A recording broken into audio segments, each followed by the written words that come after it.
Hello, hello? Is my mic on now? Yeah, it is. Okay. Happy Thursday. I'm gonna go over some old papers. Just because I am slightly running out of current up-to-date IB material. However, this is paper 1 from 2018, so most of it should be fairly relevant. I'll point out the things that aren't. And yeah, I guess I'll get started before maybe I'll get bogged down with math help. So a few things are different. The new curriculum analysis and approaches, they've removed a handful of things to make this easier. Statistics has been not removed but reduced, and the entire vector section is gone.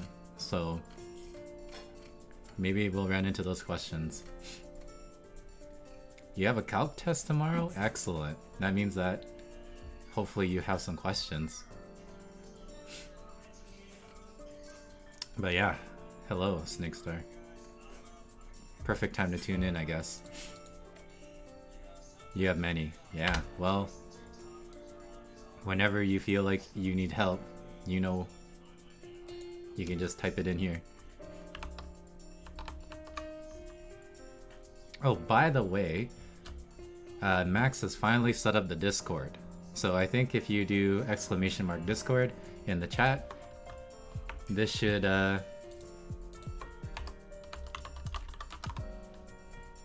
link you to the Discord. I don't know what goes on in the Discord because I don't really want to deal with it, but I don't know. He set up the channels so that you know, we have general talks, off-topic stuff. There's a math section here, math help questions, maybe if you guys want to help each other. But I don't know. If you guys have Discord and you want to join, there you go. And then I also noticed that because I'm a affiliate and I'm not a partner, then my VODs don't last for a long time. They only last for like 2 weeks. So this is gonna be a little weird, but let me go to my channel. Oh, this is my channel. Uh-oh. Okay, but if you scroll down, I've added a YouTube link and I just upload to there in case anyone wants to watch older ones. But anyways,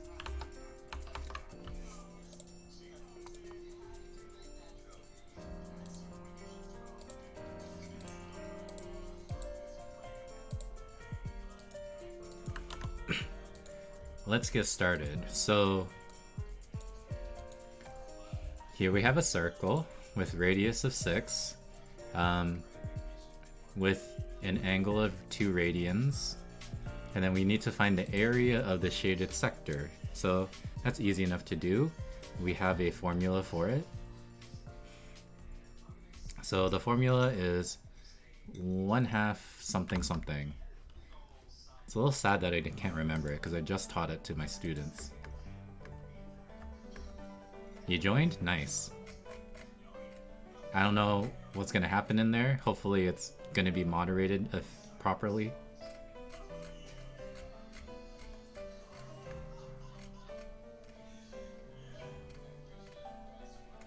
Here we are. Okay, so area sector 1/2 r² times theta.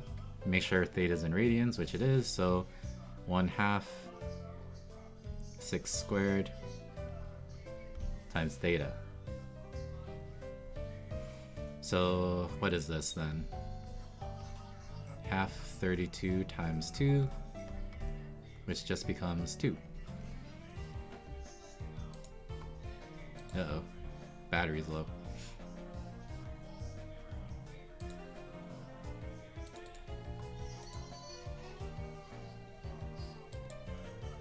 %. Uh-oh. And I just started. Okay, we'll figure this out. And then let's see. Find the perimeter of the non-shaded sector A, B, D, C. So they want us to find the area of this. Okay, there's two ways that we can do this. One, we can find the other angle right here, and then we can just apply the same formula. We can do the area of the full circle, take away the area of our shaded sector. Doesn't really matter how you do it, but let's just do it the second way. So pi r squared is the full circle, and then we take away the answer we got in part A. So 36 pi minus 2. And then I just noticed that a lot of things went wrong over here.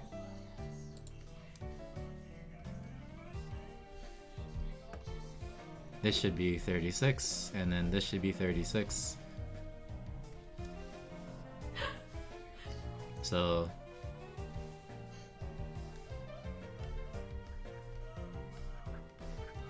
there you go. Saved myself from early disaster.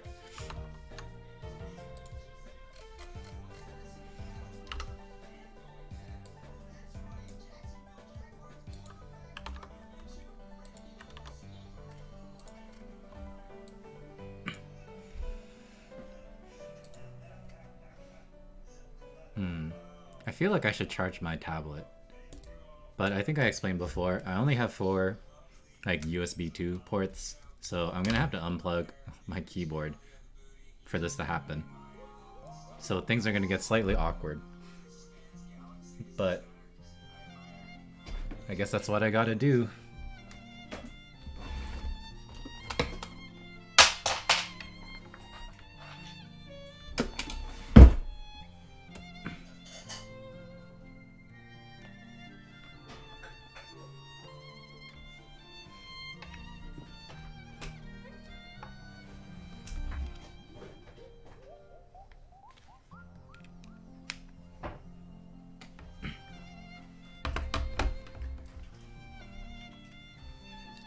Alright, so let's see. We have a table of x values and certain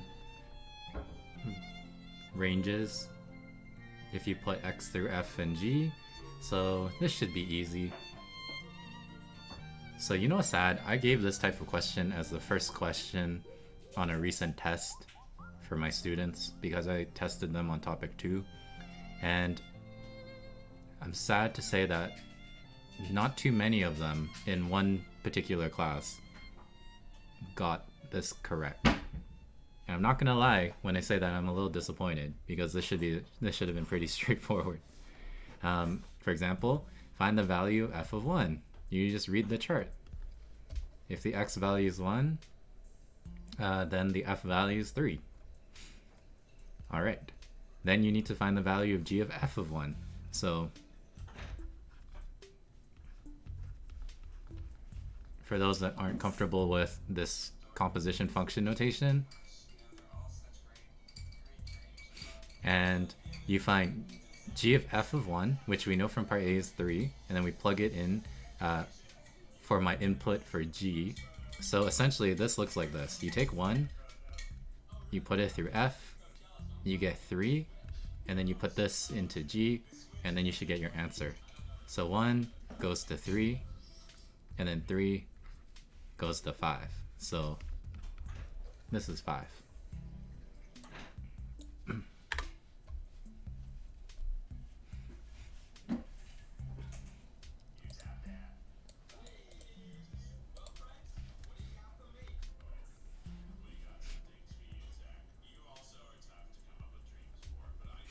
Okay, and then I'm gonna finish off this question, and then SnakesStar has asked an optimization question. So find the inverse of the g inverse of -2. So this means that your value for g is -2, and you need to find out what x input resulted in that. So that was 1. So this should just be equal to 1. Alright, so is there anything in particular you're having issues with this question?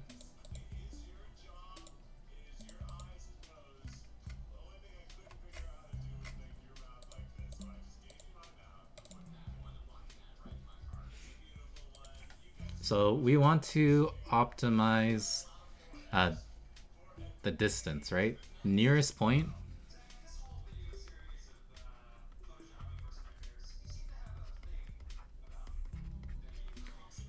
Nearest point basically means that you want a minimum distance.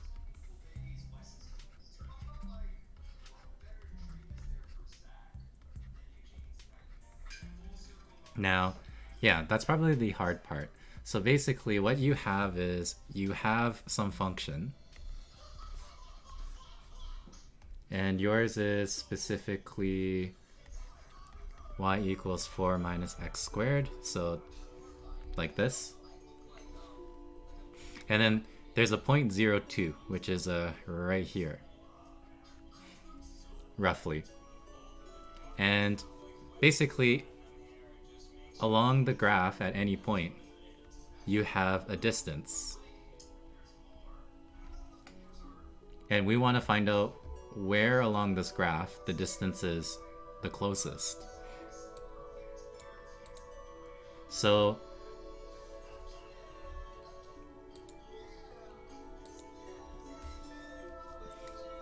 let's label this for now. This is to... It will make a triangle. So this is 0.2.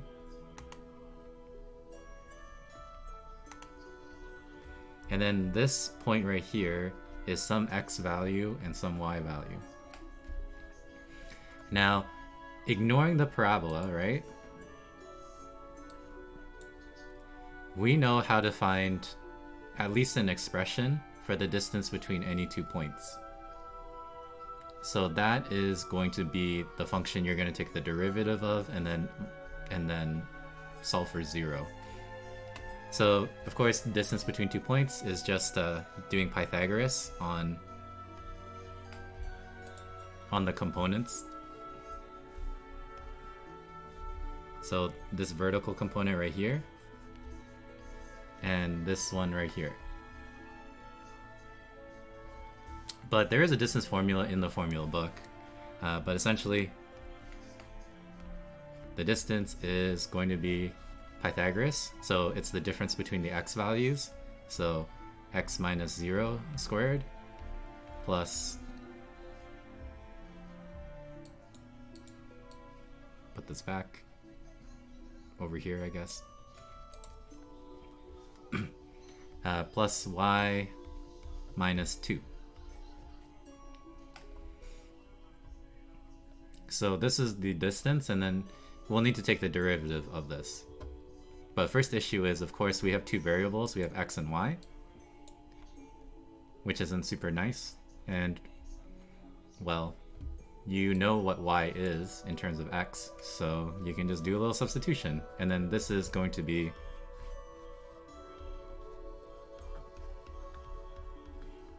the thing that you're going to take a derivative of.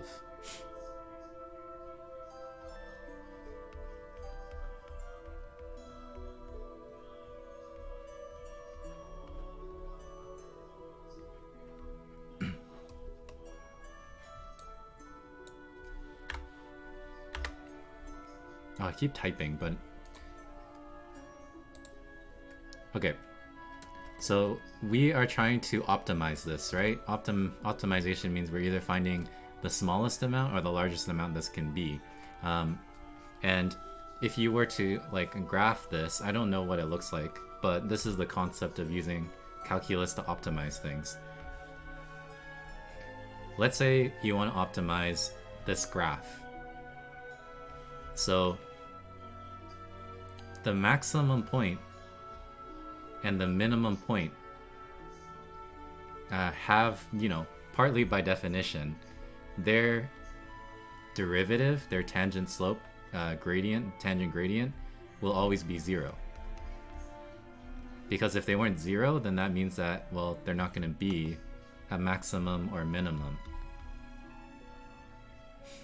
So what we do is we, instead of because this is a paper 1, I'm going to assume, like a calculator free question. How do you find out what x value this happens at?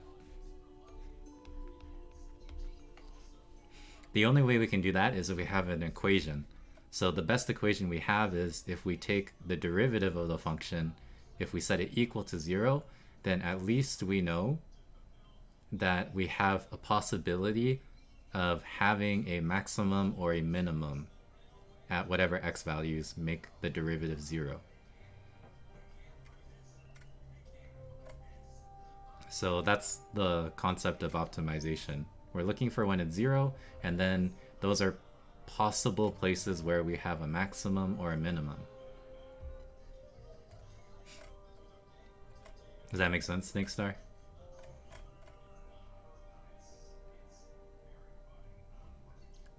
So yeah, take the derivative of this. You might want to make it look a little bit nicer before you do. So take the derivative, you make it equal to 0, right? Then you solve for x. Now you have to be a little bit careful. Your answers for x, again, there's different ways that you can have a tangent gradient be 0. So I just drew an obvious one, but this graph right here, it has a tangent of 0 somewhere in the middle. But if you look at the graph, this is not a maximum, nor is it a minimum. So when you solve for x, being when your derivative is equal to 0, it's called a critical point for now. We don't know if it's a max-min, and then that's why we have tests.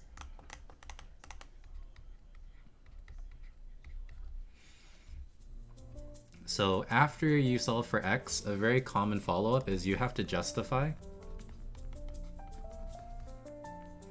So justification, yes, that's where you can use the second derivative test or the first derivative test on your critical point, because that will tell you if it's a maximum, a minimum, or neither.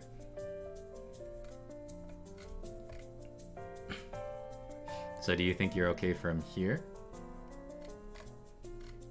I'm sure you should probably try this on your own from here.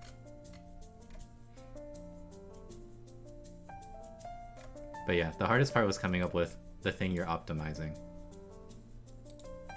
And then from there, it's pretty... This is a pretty standard procedure. Ah, there she is. Hello, Jazz. I was wondering why you weren't here last week, and then I realized it was reading week. Campersan, thanks for the follow.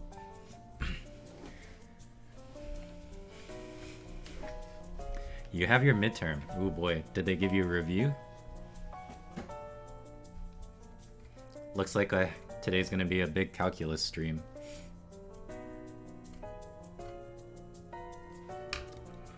But yeah, so I'm gonna leave it here unless you say otherwise, Snake Star, for you to try out. Meanwhile, I will continue on.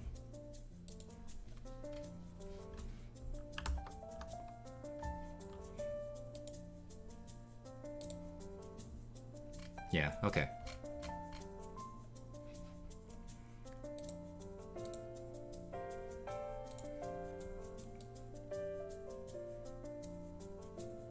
Yeah, I figured. No practice given? So how are you going to prepare for your midterm? Yeah, practice midterm. Did you do it?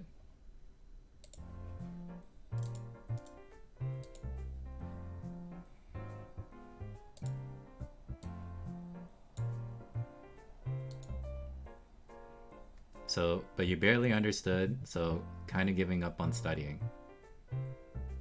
So, are you just gonna fail? What's the plan?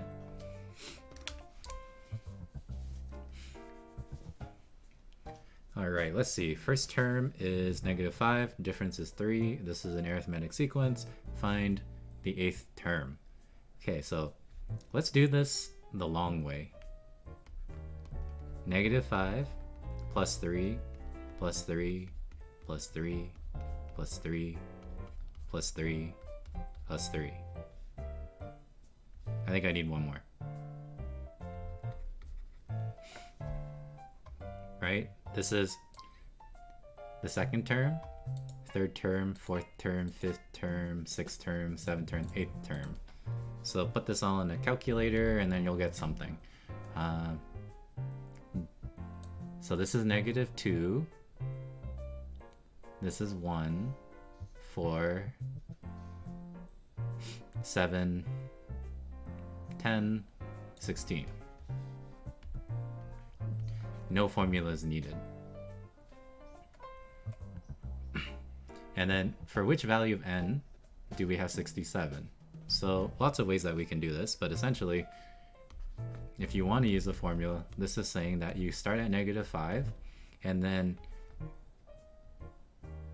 you're adding n minus 1 times the difference of 3. So if this is 67,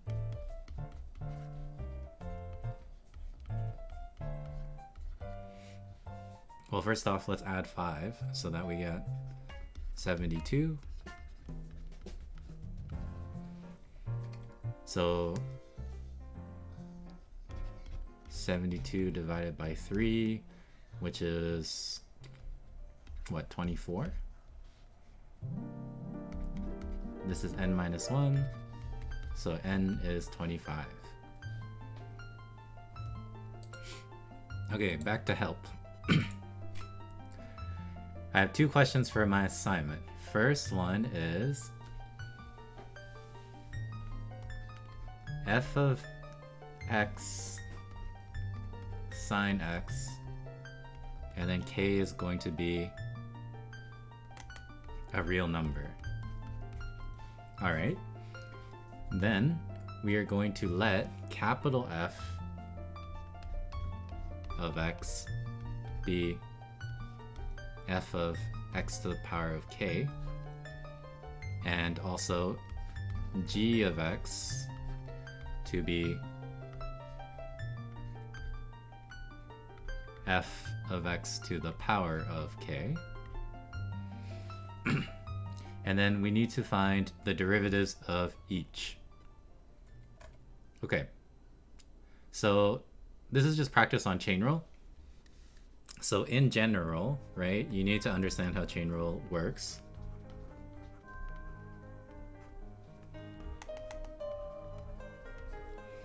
And I won't use f and g because that's a little confusing, but let's say that you have 2 functions, m of x and then n of x. And chain rule is how you take derivatives of compositions of functions. So both of these are actually compositions, but in general,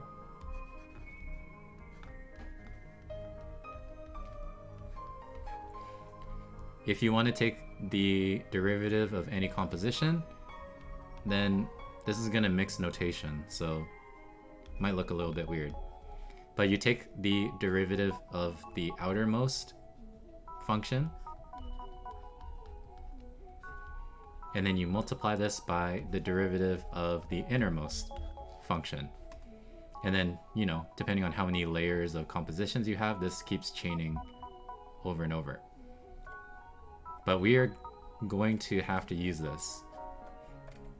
So here, right, you can consider this to actually be a different function. This is g of x, where it's just x to the power of k. Right? So I'm just saying that this is a function. I'm putting it inside of f, and then that's some brand new capital F. And if I want to take the derivative of capital F, I'm going to have to use chain rule on this. So if f of x is f of g of x, and I know f is sine, and g is x to the power of k,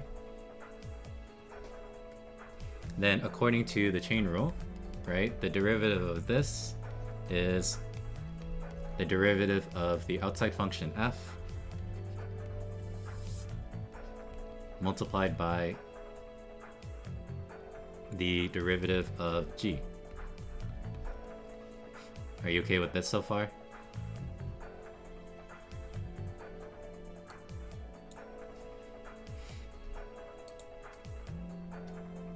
Yeah, okay, so what's the derivative of f?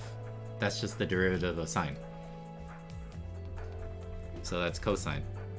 And then inside the argument for your function is g of x, which is x to the power of k. And then we just multiply this with the derivative of g. And then if g is x to the power of k, then the derivative of that is k times x to the power of k minus 1. And then you're done. This is f prime, capital F prime.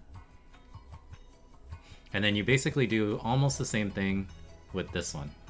Just the order is reversed. Now it's f inside of g. So then you can just do almost the same thing again. Make sense?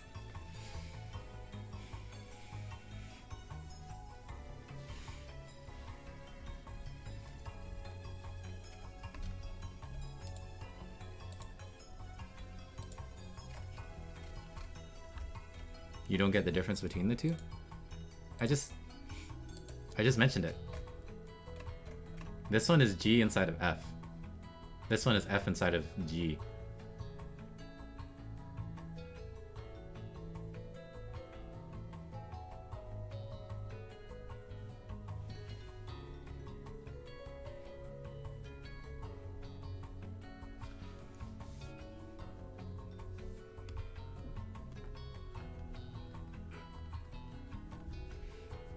It's just the other composition. This one you're taking f, and then you're plugging that f as the x value in g. So then this is just g of f of x, right? You take f of x, and then instead of it's just x, it's f of x to the power of k.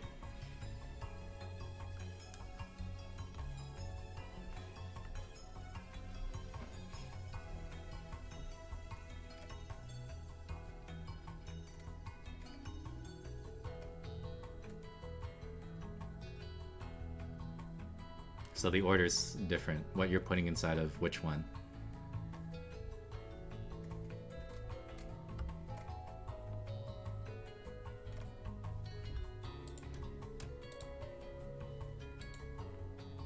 Yeah, no?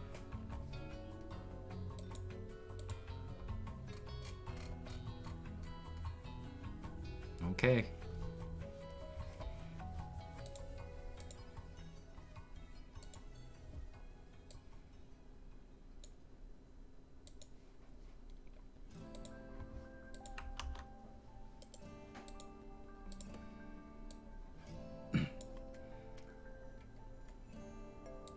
Alright, so let's see, we got some log stuff. So b is log base 2 of a, so what we're going to do is we need to rewrite all of these as something including log base 2 of a. So there's various log properties that we can use. For example, the first one is this exponent we can write as a coefficient. And then this just becomes 3b.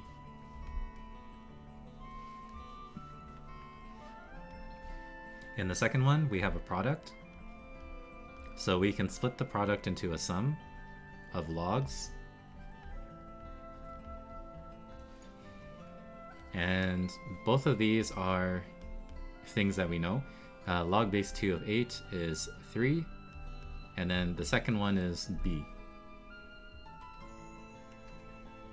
And then the last one, we have log base 8 of a, and we need this in base 2, so we're going to use a change of base formula and change it to base 2. So following that formula,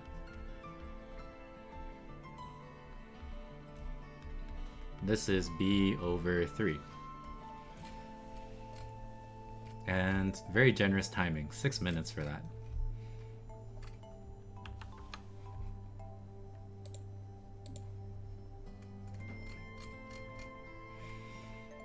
Okay, and then this question has to do with vectors.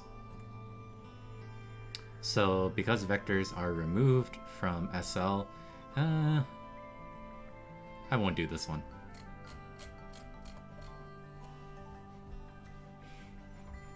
So moving on.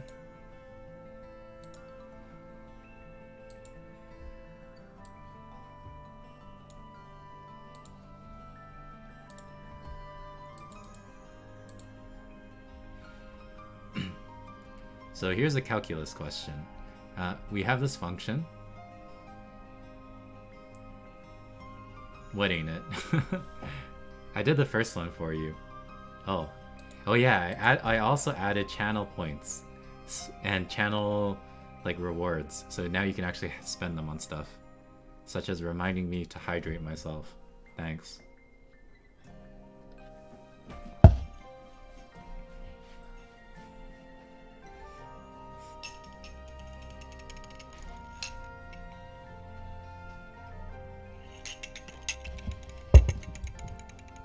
There's an ad? Oh well. So let's see. So we have this graph, and then we want to find this area here. And what this is it's the area between the x-axis, the y-axis, and the actual function itself. So some things to notice, of course, because we're doing area under a curve, we are going to take an integral of our function.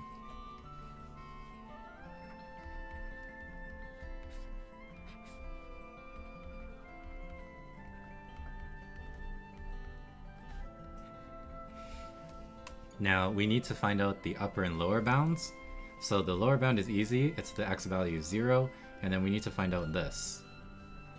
But luckily, that is the x-intercept of your function. Because we have basically some sort of rational function, the only way that our function is equal to 0 is if the numerator in our rational function is equal to 0. So this x value is going to be 3, so this is the integral we're going to evaluate, which I'll do in just a bit because Jazz says that she did not get it. Okay, so G, big G, is f to the power of k, essentially. And we know that this is basically, you're taking f, and then you're putting it into g, little g, because little g is something to the power of k. So what's our something? Our something is f. So according to chain rule, the derivative of big G is first the derivative of the outermost function, which is g,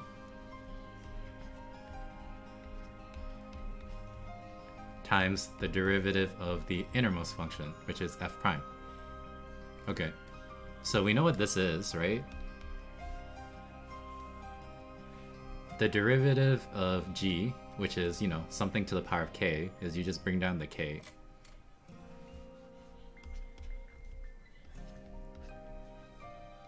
And then you take away 1. And then instead of x,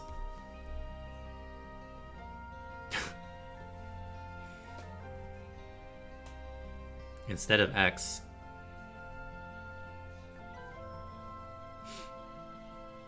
are you okay, Jazz? Type something in the chat if you can hear me.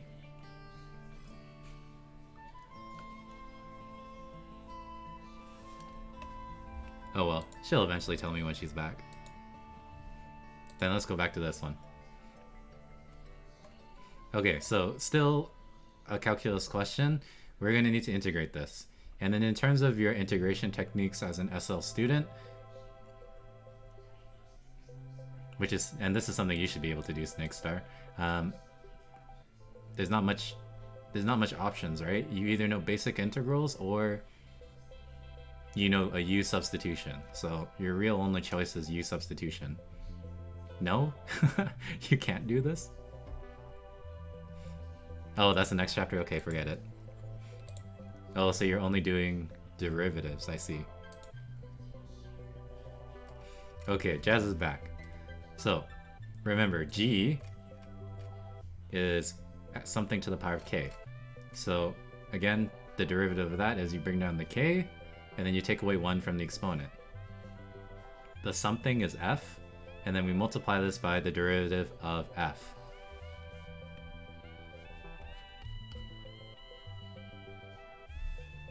So, do you sort of understand what's happening here, Jazz?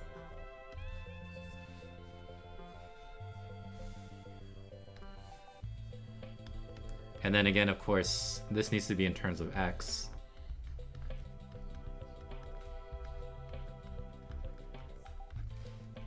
So this should be your actual derivative.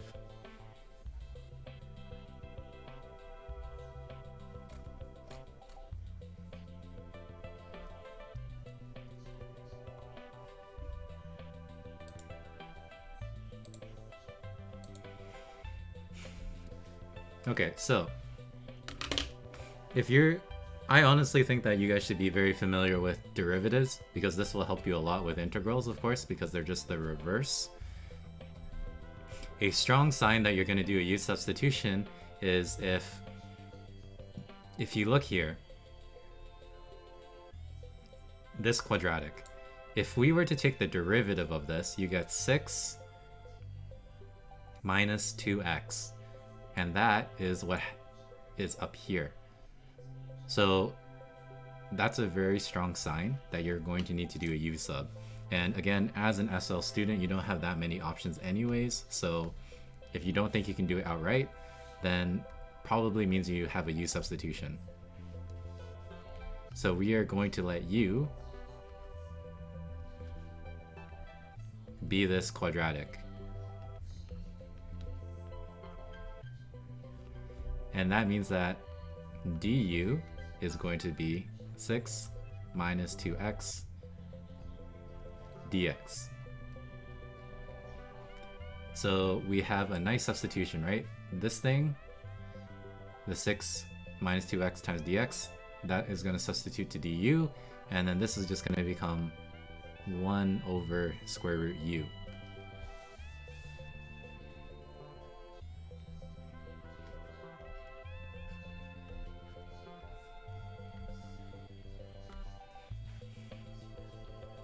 Okay, we should also change our integration boundaries, because these are for values of x, but now my integral is about values of u. So what I can do is I can plug in 0 into my equation for u to get the corresponding u that I would need. So, you know, plug in 0, the lower boundary becomes 16. I plug in 3, and then I'll get a different one. Probably need to do this. So 16 plus 6 times 3 is 18, minus 3 squared, which is 9.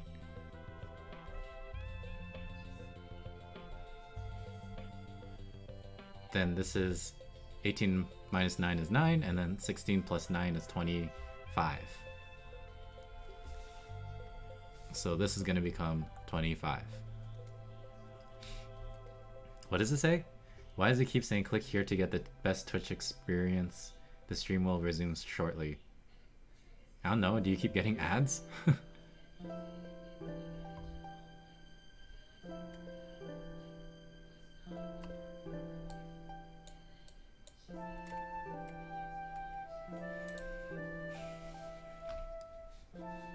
Okay, and then this is easy to integrate because essentially it's just an exponent. Yeah, I don't know why you keep getting ads. You should only be getting one, I don't know, basically at the beginning when you join the stream, and then maybe that's about it.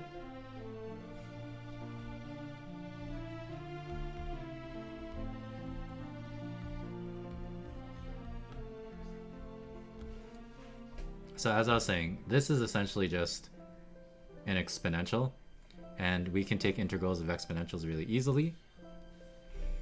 So this is going to become 2 over 3 u to the power of... Or, wait a minute, hold on. 2u to the power of 1/2.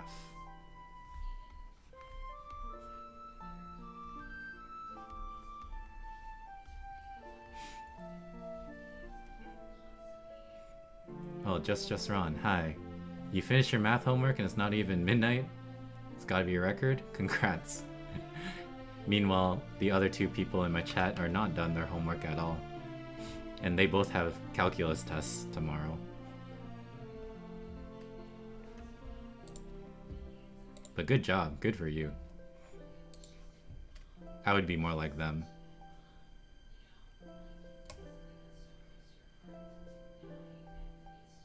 It's just a purple screen? I don't know. You're like the only one that has this issue. Maybe your computer sucks. But... what does this say?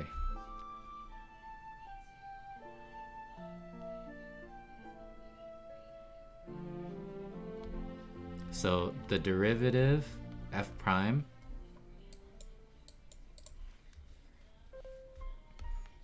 is x plus 1 over x minus 1, right? That's the first thing you typed, Jazz?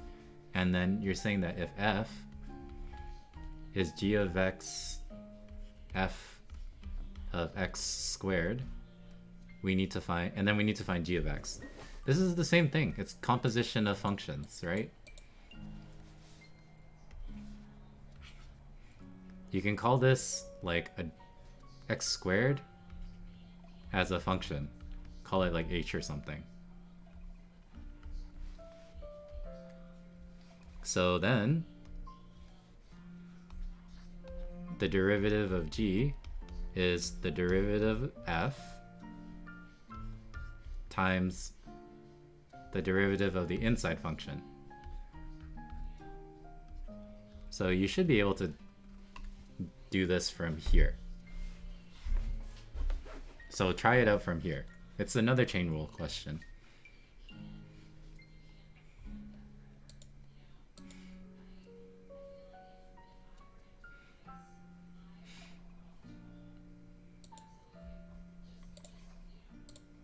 Meanwhile, I will do this.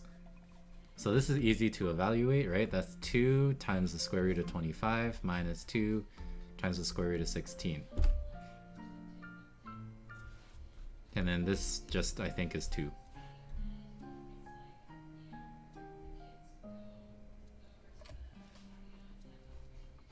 Oh guys, I have a Discord now. So if you type !Discord, you can join the Discord.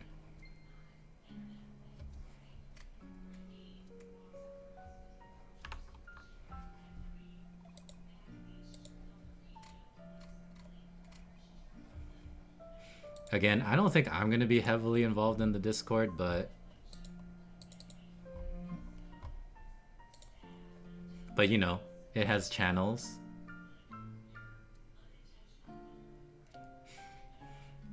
If I'm discussing chain rule, can I verify? Yeah. Let's see what you have. So yeah, we have the general chat. We got off topic. We got clips, I guess, of my stream. There's a math help one, so I guess you can post math help in here if you need it. There's also some artwork channels, pet pictures, I don't even know. Max made this up, so feel free to join. Just, you know, obviously don't be annoying.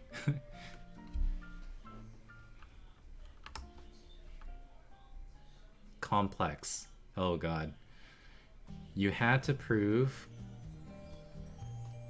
that t prime of given ABCD is not 0. When is this 0? What does this have to do with chain rule?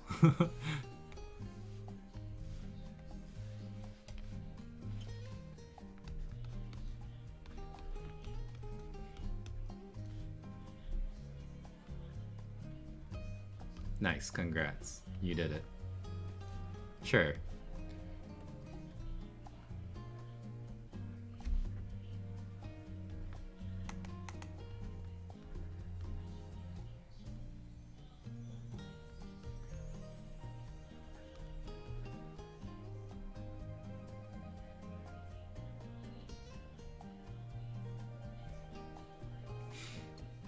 Okay, so given that this... A, D, C, D, A, D, C, D, C, Z plus D to the power 2, and then you know AD minus BC is not 0. When is this equal to 0? And then you're saying only when Z is 0.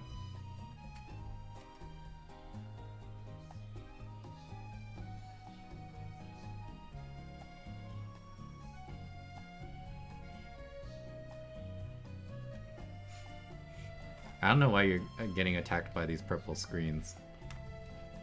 That's okay. So...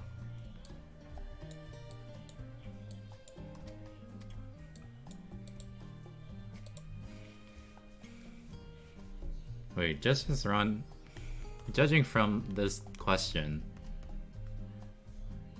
aren't you in university then? Or at least... Because you're doing calculus with complex numbers? Oh boy. I'm gonna warn you. It has been 8 years since I did complex calculus, so I forgot all of the particulars about it. But I'm gonna assume that you're right with your derivative. Because I completely forgot how to take derivatives of complex numbers. But if you want to solve this to be 0,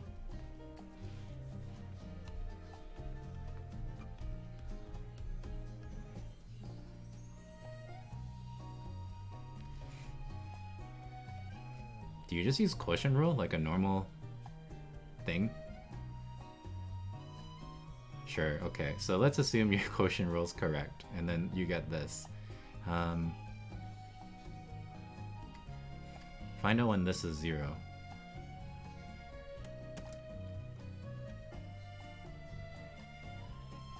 Okay.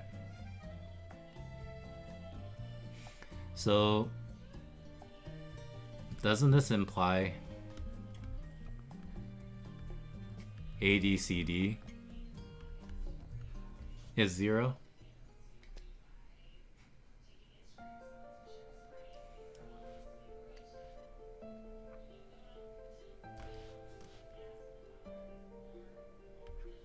So then AD is equal to CD.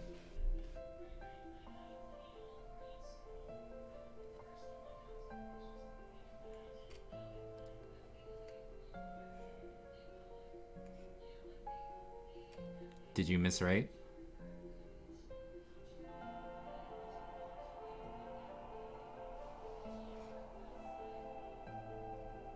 ADCB,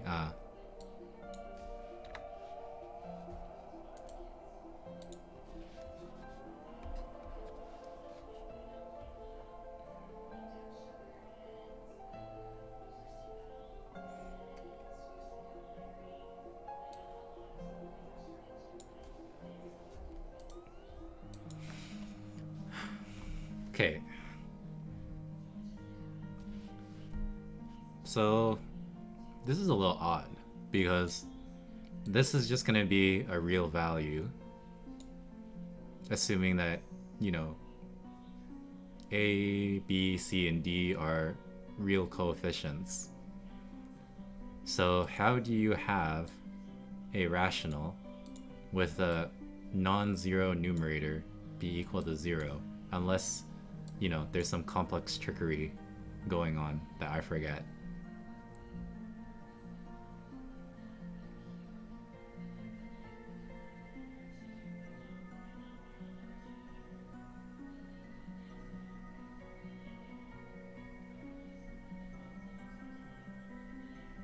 Yeah.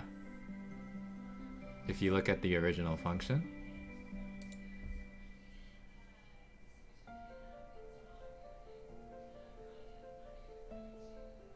well,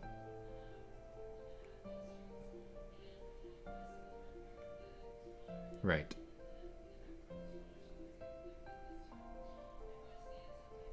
Well, if z is 0, then your function's a constant. So yeah, that's where it's going to be equal to 0. So I feel like you're not wrong. I just don't know if there's other answers to this.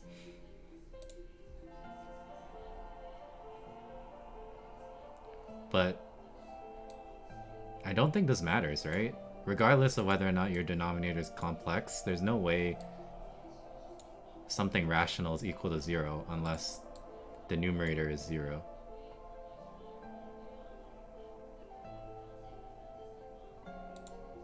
So maybe you're right. It's odd that that solution where z equals 0 doesn't show up in here though.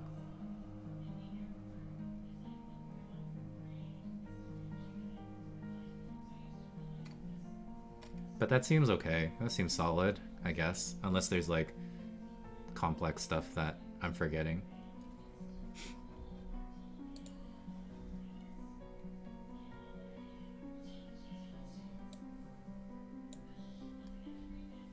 So I think you're good.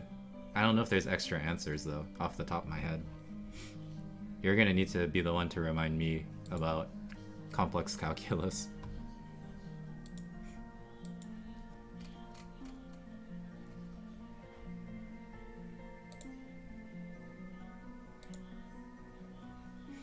Have you tried typing it in Google and seeing what others say?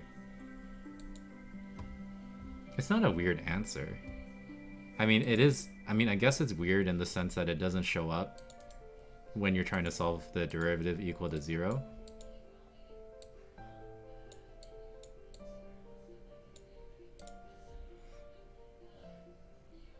Oh, Chegg is the worst. Then you gotta pay.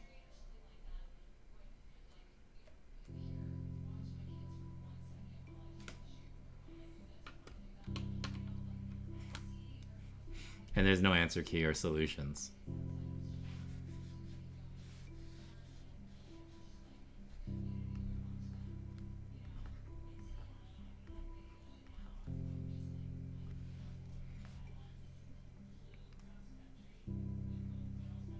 Okay. Yeah, I wish I could help you more. I mean, I feel like, yeah, if RGBT was here, he could probably help you too, but school uses their own textbook? Oh no. Don't you love just having to pay a bunch of money that just goes back to the school and they're forcing you to buy their own merchandise? Is it a bunch of loose leaf paper? It's not even properly binded into a textbook too? Some of my university textbooks are like that. It was literally just like a bunch of papers wrapped together in saran wrap. Wasn't even like binded together. Okay, that's good. If he's cool, why don't you ask him for help?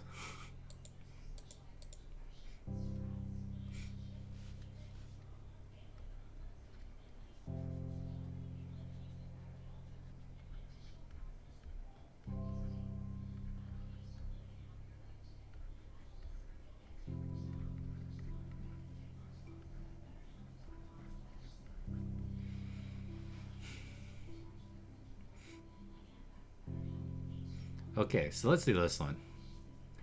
I know these two things. Sine is 1 over 3. It's in quadrant 1. And then we need to find the value of cosine 4x. It's due tomorrow at 8. Thought I'd run it by you. Yeah, I wish I could help you more, but the further away you move away from high school level math and like maybe first, second year math, the fuzzier and fuzzier my memory of these things are. I don't even know if I have a complex textbook on my shelf to pull out and reference.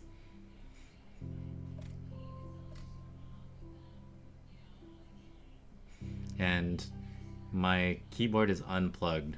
Otherwise, I would type it in for Google, into Google for you, and then we would go down a Google rabbit hole. But unfortunately, can't do that right now. But trust me, Google, if you keep looking and you type in the right search terms, you can get almost anything. Once I took like this master's level course, And the only reason why I stuck with it is because it was like 100% homework, and there's no final exam, no midterms. Uh, and essentially, I understood nothing, period. Like every day I would go in, I copy notes, but I didn't have the background knowledge, so it was all just a bunch of symbols to me. And the only reason why I passed that course is because every homework assignment, I would Google each question, and then I would find the answers to them at over like various, solutions from various universities all over the world. Like once I had to go real deep. I went down to like page 12 in Google before I found something. So I'm sure it's out there. Not on Chegg as well, just out there somewhere else. I ended up with like an 80%, not bad. Anyways, so then given this stuff, what do we have to do? We gotta find cosine 4 of x. So something to notice is that this is a double angle. And I'm saying that in a funny way, but essentially cosine 4x is 2. Cosine 4x is cosine 2 of 2x.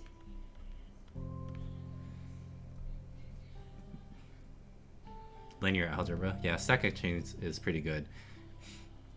Of course, the only issue with finding solutions online is these people are usually way smarter than you, and then they do things in ways that like are kind of beyond the intention of the professor or of your own skill, and they bring out like all this advanced math, which I find annoying.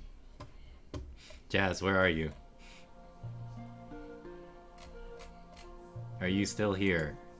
Come in, Jazz. So, okay. I thought you got purple screened to death. So essentially, we need to reduce this or rewrite this in terms of sine x and possibly cosine x. Yeah, I don't know, Jazz. Get a better computer. So first off, we're gonna do the double angle, the first double angle. So cosine, we can rewrite as, well, it doesn't really matter how you want to rewrite it. So let's do this. 1 minus 2 sine squared of 2x. You don't have money? Says the Loran scholar that they don't have money. And then again, this is why it's a double angle. Now we need to do the double angle identity on sine 2x.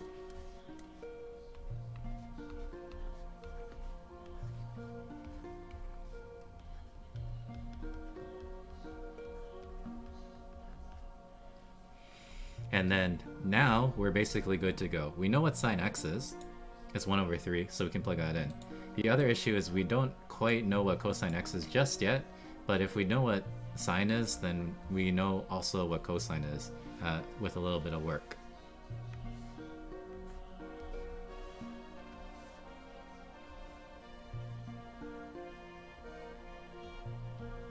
So again, I know it's in quadrant 1, and I know the theoretical triangle has the ratios 1 to 3 of its opposite and hypotenuse side.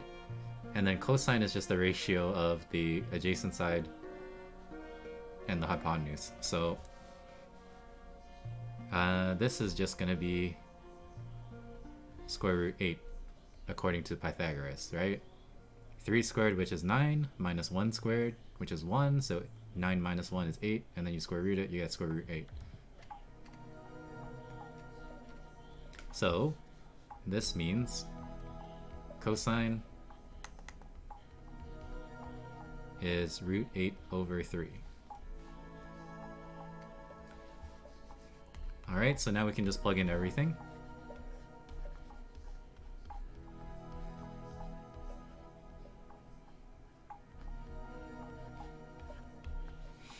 And evaluate everything.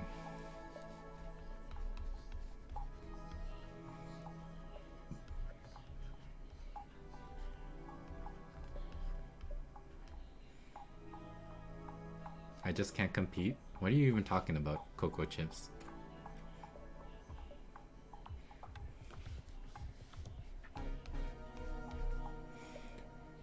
And then we square this. So this is over 81.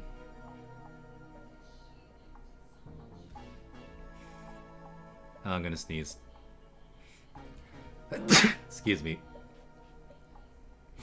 Okay, square this. So 2 squared is 4, square root 8 squared is 8, so 4 times 8 is something. Ugh. Can't do multiplication. 32. Thanks for the blessings. Posture check?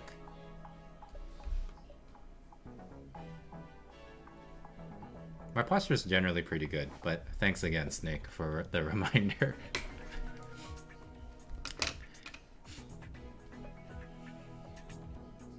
Another posture check? My posture is actually pretty good for someone that sits on the computer a lot outside of work time. Thanks to my healthy lifestyle. Oh, but when I had to work from home, my back started killing me because I had to sit down a lot. And I had this really crappy chair. So over winter break, I bought one of those, not gamer chairs, but fancy office chairs. This one right here. It was like 800 bucks. But my back has not hurt since I started sitting in this. It has like lumbar support and stuff like that. From a locally made company. Ermin Miller? No, steel case. Ermin Millers are, in my opinion, a little overrated.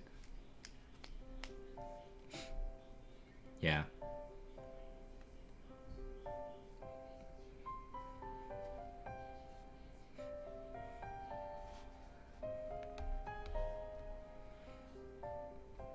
Yeah, honestly, the way to go, you know, you go to like one of those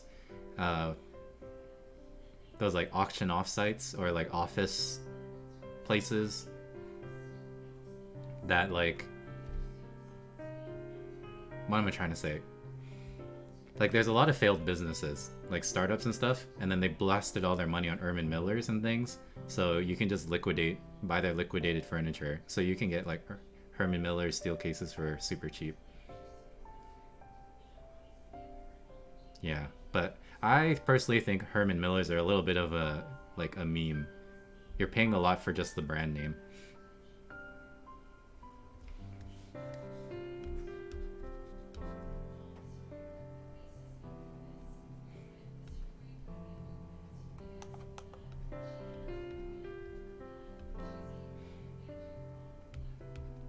Camper San? Hi, from Paraguay, how are you?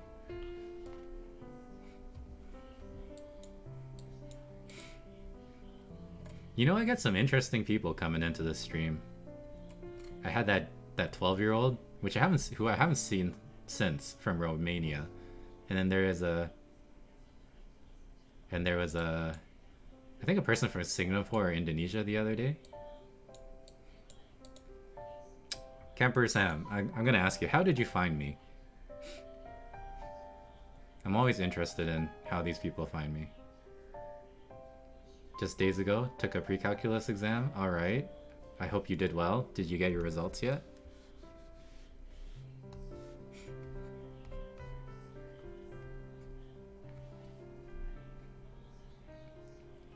Keyword math on Twitch? Yeah. There's not too many people that use that word on Twitch.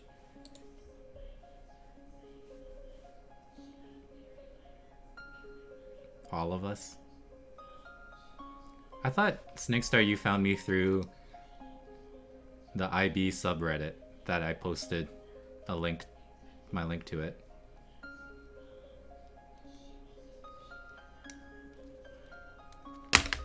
Yeah, there's not too many math streams though.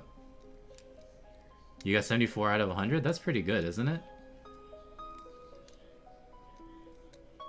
I don't know what your personal standards are, but I would say that that's pretty good. Congrats. Man, I haven't been to the IB subreddit in a while. Is it still a shit show?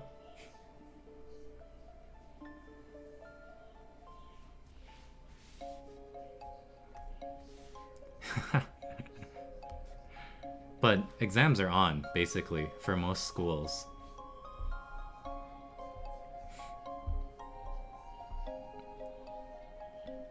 The book we are using is Pre-Calculus by James Stewart.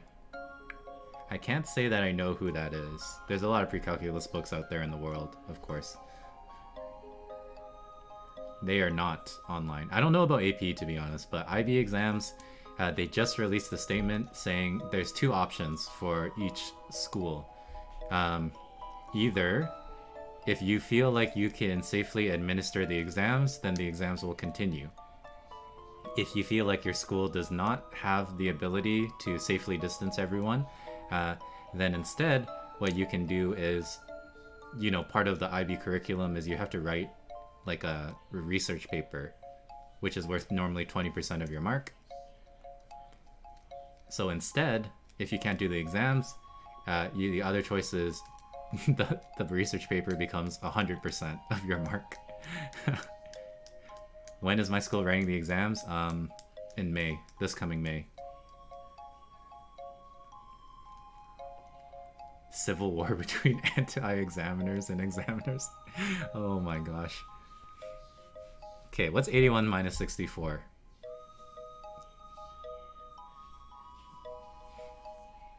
$17? I don't know. Let's pretend it's 17.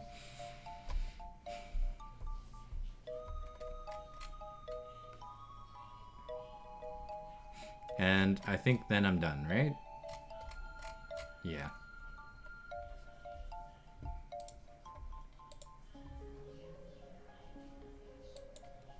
Hello, Tofu Char. Oh yeah, right. You wanted mod power, right? Have you tried to sum from left to right? Are you talking about this particular question here? Campersan? Okay. Tofu Char, let me plug in my keyboard so that I can type this stuff. Have you tried summing from left to right? In general, talking about addition. So /mod Tofu Char. Congrats.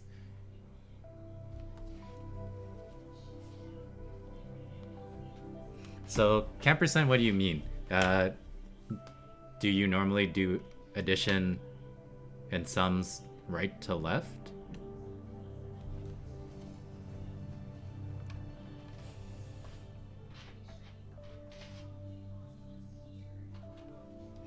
In some cases I do.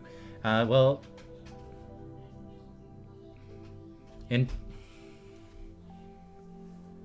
when we got high number in the Canadies, I'm not sure what that means, but like, are you just talking about general addition? Like,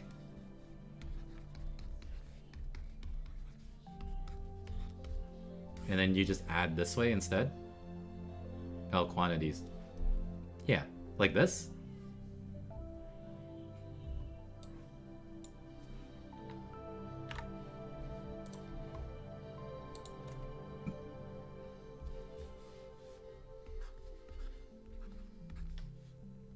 Oh.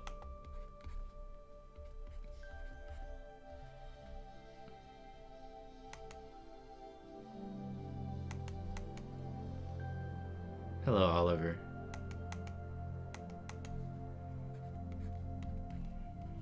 Goodbye. Wait, so then you're like adding the digits together? Left to right? Like this? So 1 plus 4 is 5? Yeah. I mean... Or you can write it like this, and then you just add them vertically. Yeah, we do that. I mean, of course, you know, this falls apart when your place value changes. So for example, like if this is 8, right? Then 8 plus 3 has to become... So like 4 plus 1 is 5, 1 plus 3 plus 2 is 5, 8 plus 3 is 12, right? But then you carry the 1 is what we say. And then now this becomes 1 plus 1 plus 4, which is 6. So that's how we do it here in North America.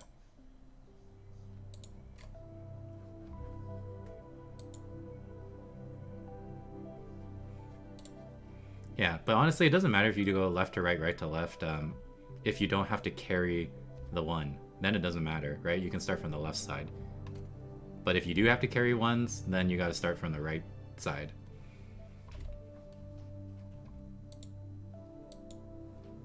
Okay, Jazz has asked a question.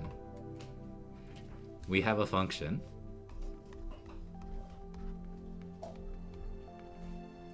And she has an ad again.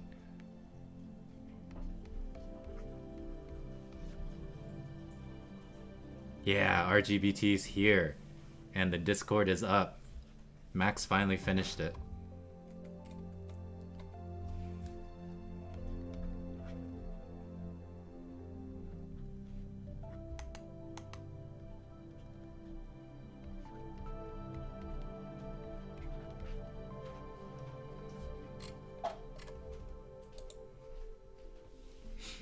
Okay, this isn't even a calculus question. This is just inverse question.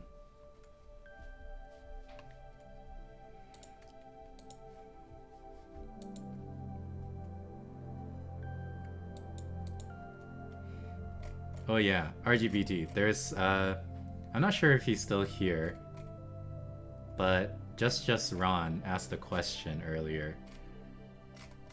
And then it was like derivatives of complex function.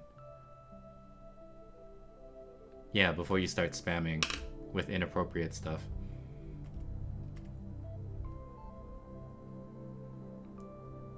Behave yourself.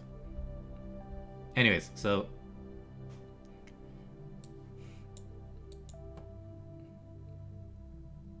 yeah, so this is what he said. He said there's this function tz, right? Which is this, where a, b, c, d are real valued whatever. And then he says that he calculated the derivatives here, and he's saying that this is the derivative. Yeah. And he's saying, okay, when is this derivative equal to 0 if ADCB is not equal to 0? And then I just asked him, like, are you sure taking the derivatives of complex stuff is similar to normal derivatives? And then he said, sure. And I told him it's been 8 years since I did that, so I can't quite help him too much. But this was the question. They give you this function, and then you need to find out for what values of z this is equal to 0. And then we kind of got stuck, assuming that this derivative is correct. Discord is just like a chat room. And then there's different places in the chat room. I'm gonna do your question right now. This isn't even calculus. You need to find the inverse, right? And then you plug in 2.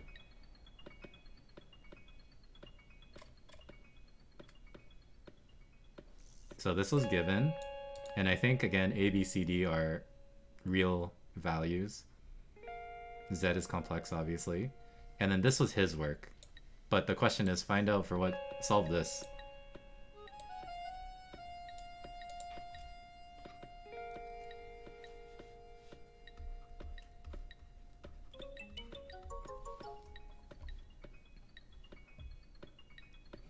Do it safely, as if there was danger involved.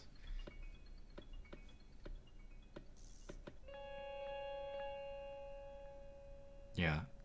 I don't know. It's been so long since I did complex analysis. Well, Justice Ron, hopefully you're still here. But RGBT says you should multiply by the conjugate and then take the derivative so that you don't get this ugly thingy. Okay, so back to this then question then, Jazz. You need to find the inverse.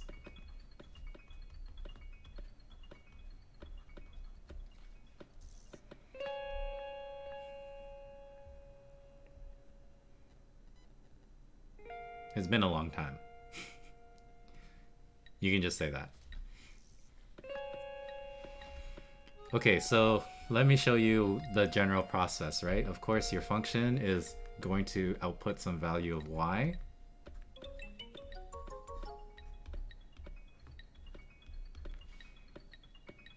And then I think normally most teachers say the first step is to switch x and y. So now this becomes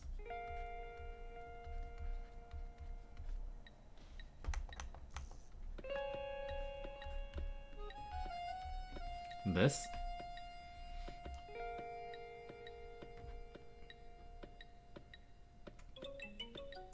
You cried 3 times today.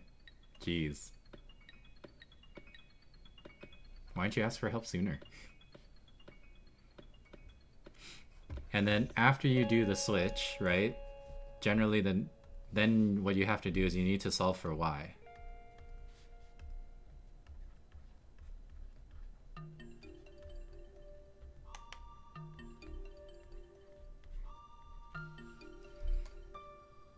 Peak stress. Okay. So let's solve for y.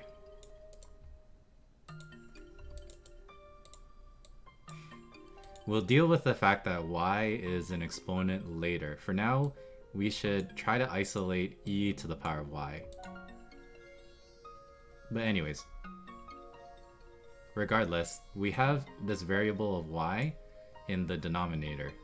So we're gonna multiply it over here.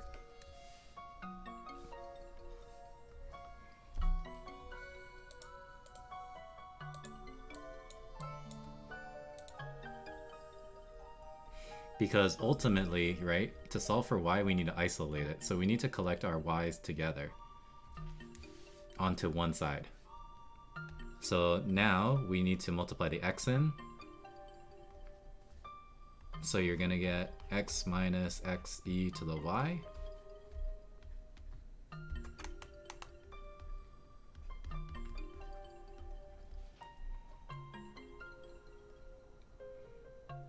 Maybe. We'll get there.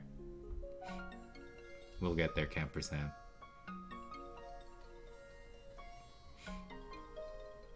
So then now we're here. And of course, remember, we're solving for y. We need to collect our y's together, isolate our y's. So let's just move this term over here, and then let's move this one over there. So you're going to get x minus 1 is equal to ey plus x ey. Okay. Now normally, for example, if this was like 3y plus 2y, then this just adds together to make 5y. But we don't have that. But we're going to do basically the same thing. Delete. This has a coefficient of 1. This has a coefficient of x, so they can combine together just like that. It's just you have to write it as 1 plus x. You can also think of it as taking out a common factor of e to the power of y. But again, the reason why you do this is now you have your y's. You have your y's together instead of separated. That is not common factor. It's not. Don't both of these have a common factor of e to the power of y? So then you can add them.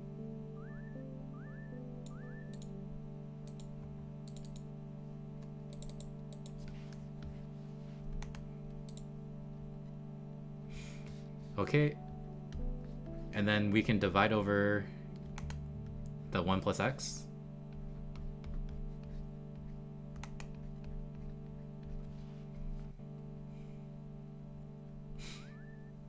And then this is pretty good. And then from here, now we can actually isolate y. Because we just changed this to natural log.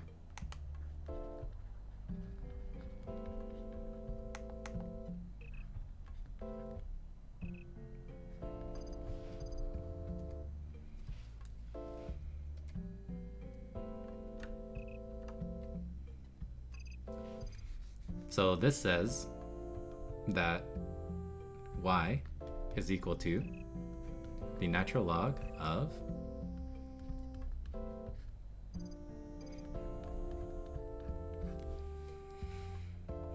this stuff, which is exactly what Campersan has said. So he's right. Good job. And then now we can actually calculate the inverse. So this thing is considered the inverse.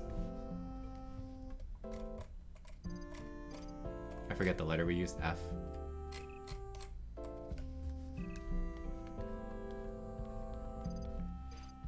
And then now we want to find F inverse at 2, so then that just means, you know, you just plug in 2. And then you're done. So this is a pretty common process. Up until this point right here, this step, that's pretty common process for finding inverses of rational functions. And then we had to do one extra step because instead of it just being y, it was e to the power of y. So then you do need to change it to natural log.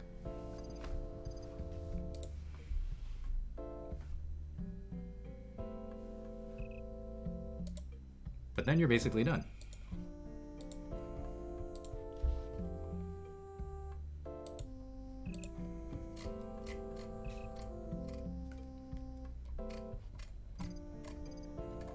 Okay.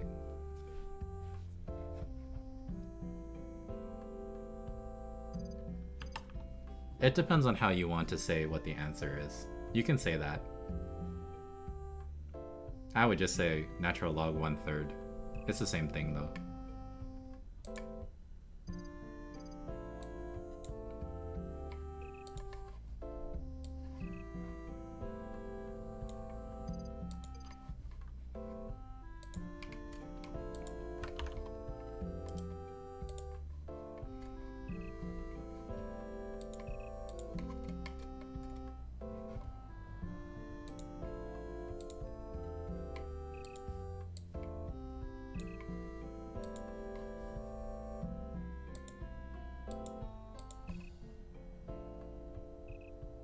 Why aren't I in the Discord? Where did I find these exercises? Aren't I in the Discord? My Discord's open. I'm like right here. I'm online, I'm right there. Where did I find these exercises? These exercises are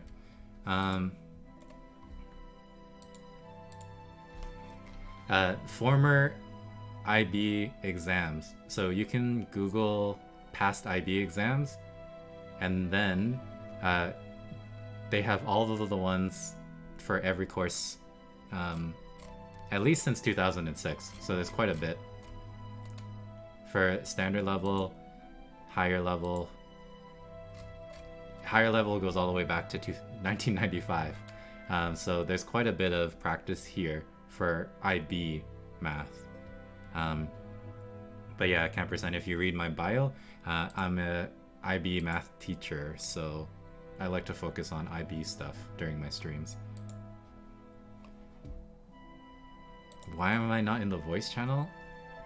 Why would I want to be in the voice channel? So that I can hear your voice? IB is an international program. So lots of different schools around the world teach IB. It's more than just math. It's like all sorts of things. So there's like IB history, IB English, and then you get a diploma at the end of the program as proof that you went through it. And then basically, yeah, it helps you go to different schools around the world, because sometimes, you know, for example, I'm in North America, and some schools in Europe don't recognize our curriculum because maybe it's too easy, but they do recognize IB. So if you did IB, you know, it's good. And they shouldn't. Yeah, that's true. Our curriculum sucks in North America. Ooh, more questions. This one from Silasness.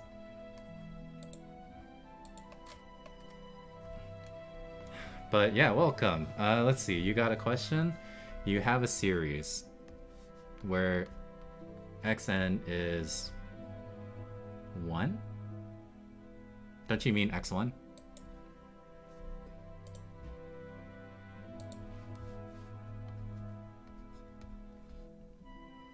And then xn plus 1 is going to be half of xn plus 1, like this. Alright, and then of course now we need to find the limit as n goes to infinity for xn, right?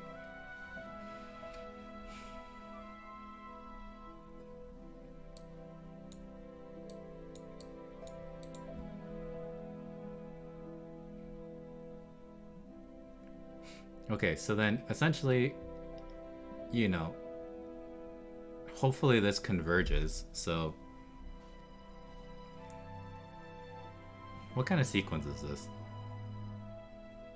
I guess it's some weird geometric-ish sequence, but okay, let's just get a general feel for it, right? x1 is 1, x2 is going to be 1 times 1/2 plus 1, so that's 1.5.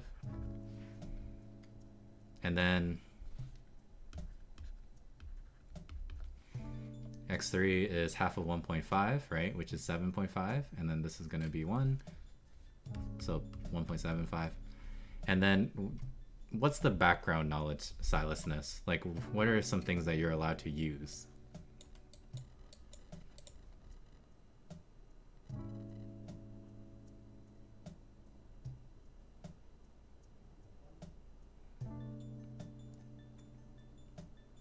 Do I know it, or are you asking silasness?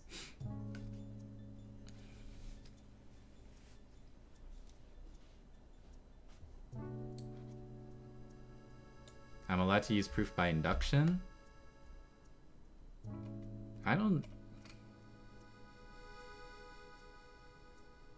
know if that's gonna help.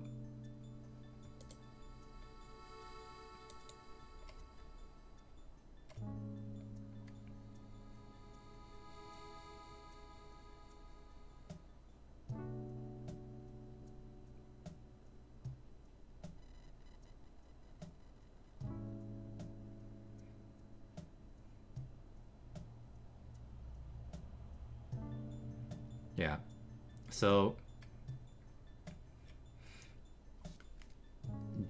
do you know the MCT, monotone convergence theorem? Because you're dealing with convergence of sequences, so that's a pretty common theorem that comes up.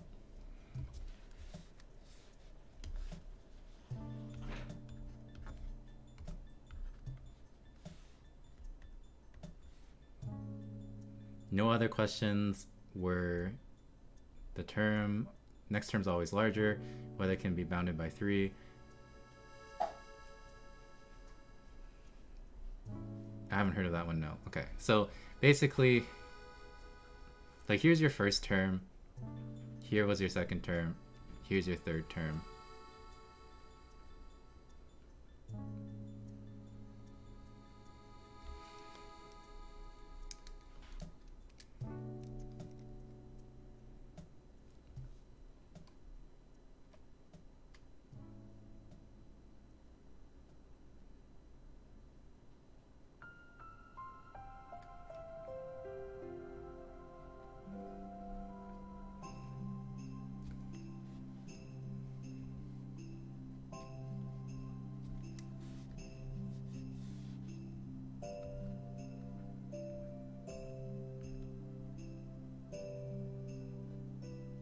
Standard more applied.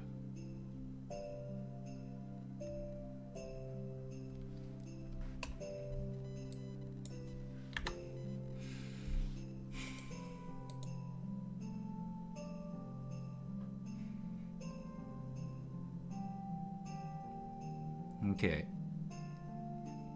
So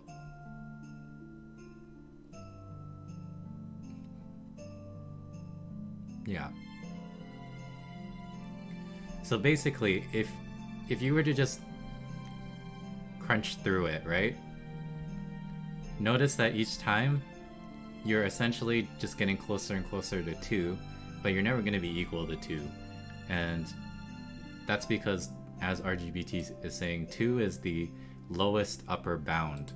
So in other words, 2 is the smallest number that is going to be bigger than all of your xn's. So as n goes to infinity, it's going to possibly converge to 2. He's just guessing it's 2. I have a feeling it's 2 as well. So yeah. But okay, yeah, you can prove the lower upper boundary, lower whatever, using induction. So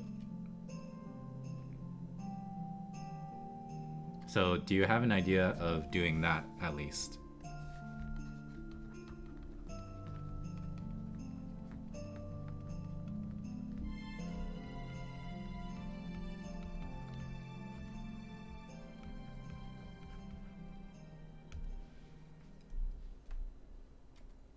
Yeah, use induction to find the supremum, which is the lower, the least upper boundary.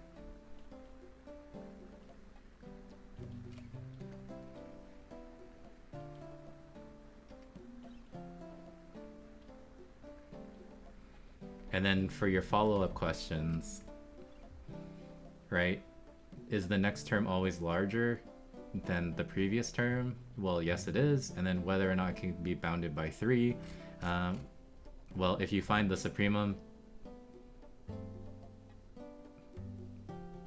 then you'll know whether or not it can be bounded by 3. Because if the supremum is 2, then of course 3 is also going to be a boundary, because 2 is smaller. What's the answer? Ooh, Snake Star, here's your chance to show your knowledge. The best way to show that you understand something is to teach it to others. Yeah, oh, so I guess RGBT, the question is trying to eventually teach them about MCT. Yeah, so you're okay with this, Silasness? You know how to do this?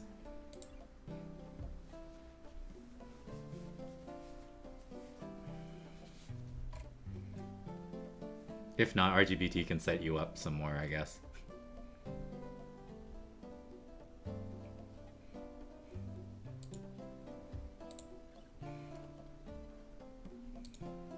Or do you want me to go through this one, Jazz?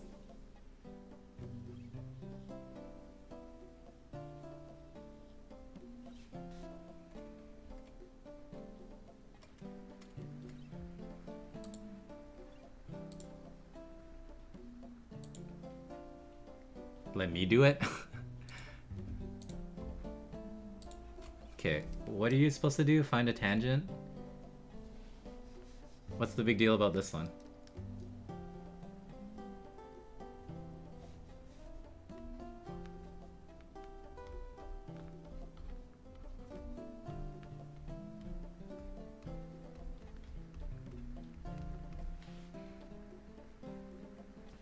Okay, so Jazz, to get the equation of a line, you're going to need 2 things, right? You're going to need the slope, and you also need the point. We have half the point, we know it's at 1. You should also find the y value, but that's easy, right? You just plug in 1 into here.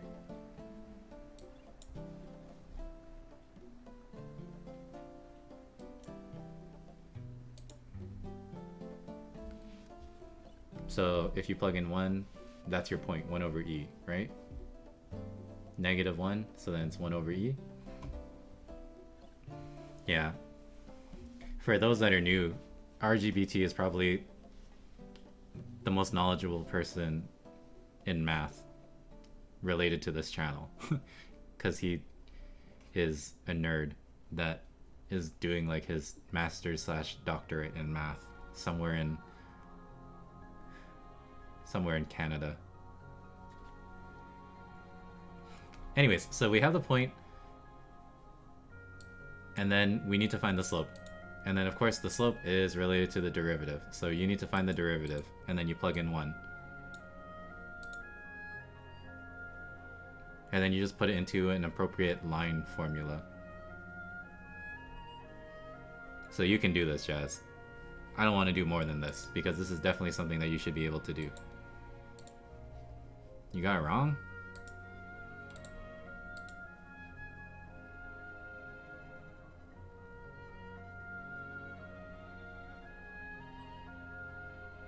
A little confused about using it for the limit. Thanks again. So do you think you're good then, Silasness? You know how to do this then?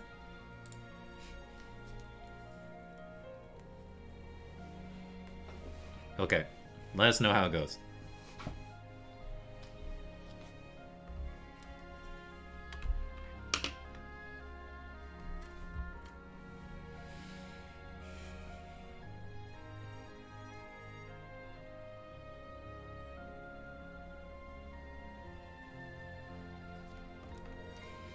So what'd you get for your derivative?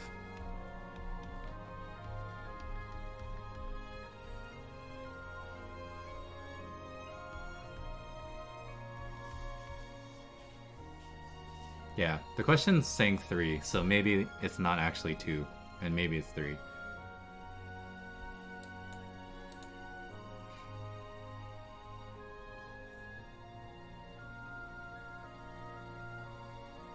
So this should be your derivative, Jazz.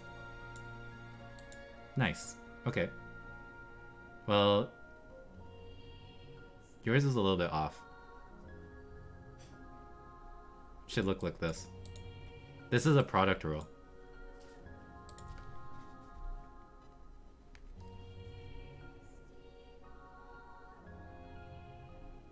Right? Take the derivative of x.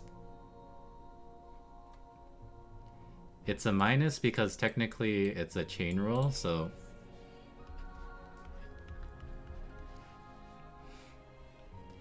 So if you take the derivative of x and multiplied by e to the power of negative x, you have this term. And then you add, right, the derivative of this times x. The derivative of this is itself, and then you have to chain rule the negative x, which is where the negative 1 comes from. Okay, RGBT has confirmed that it should be 2.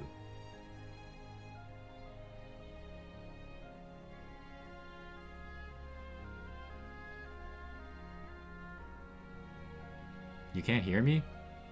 Oh. You're the only one that has this issue, so I don't know what's wrong with your computer. Have you tried using a different browser?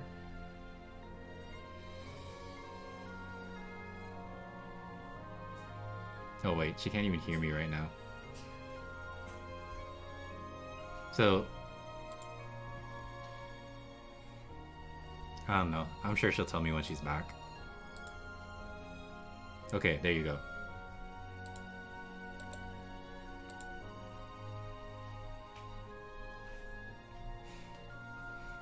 So this is your derivative. You should be using a product rule.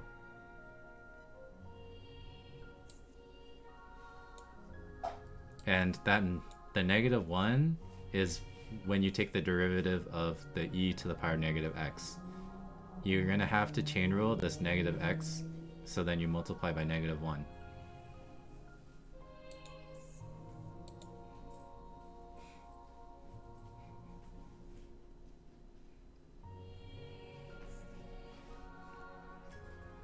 And then from here, you should be able to take care of the rest. But this is the derivative.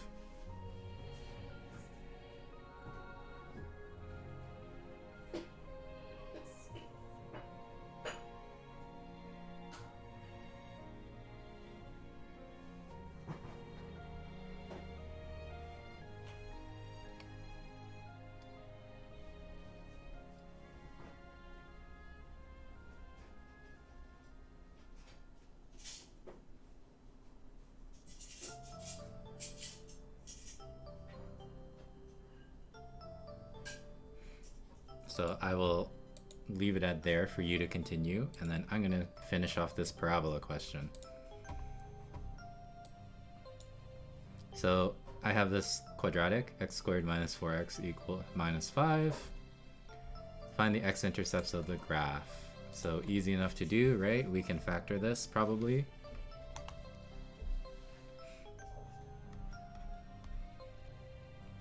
into x plus 1, x minus 5.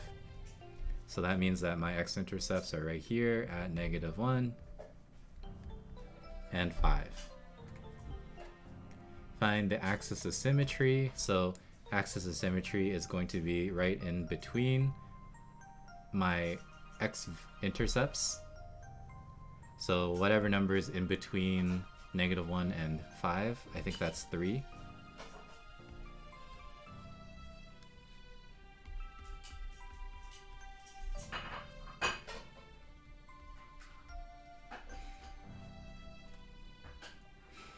And then the function can be written in this form. Write down the value of h. So when you have it in this form, h and k represent the coordinates of your vertex.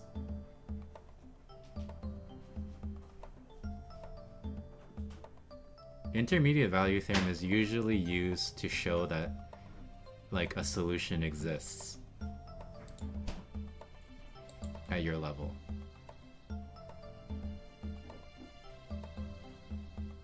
No, what is that? What is what? Are you talking about how I called this the vertex again? We had this discussion last time. Oh, IVT.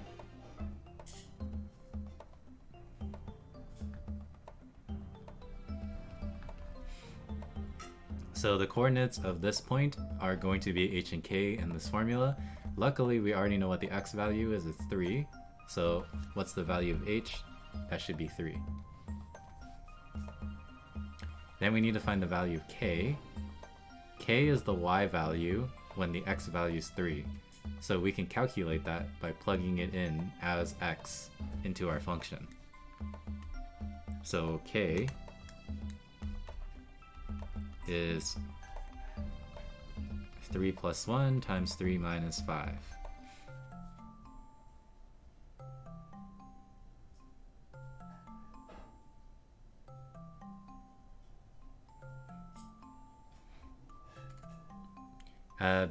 Negative b over 2a is going to give you 3. Because that formula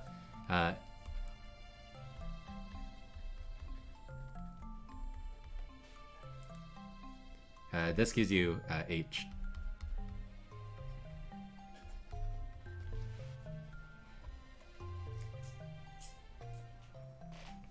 Yeah, it's not a big deal, but then we already found it because we know it's symmetric. So it's in between -1 and 5. So what is this then? 4 times -2, which is -8. So k is -8.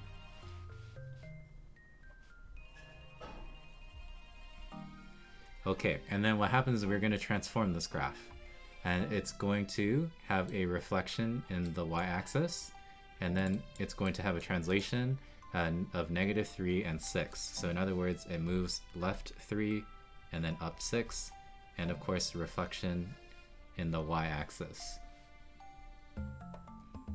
And then now we need to find the coordinates of the vertex. So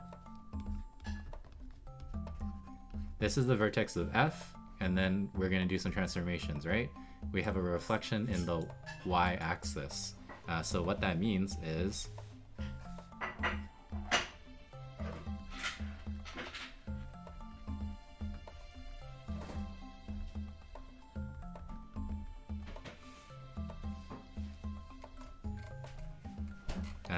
I'll just redraw the picture so it's not super messy.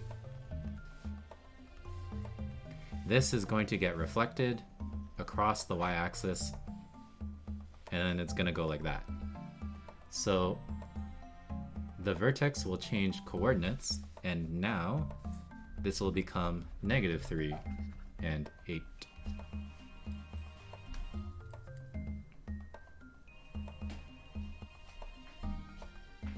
You can do this one, Jazz. That question is just like the other one, where you head to the power of k.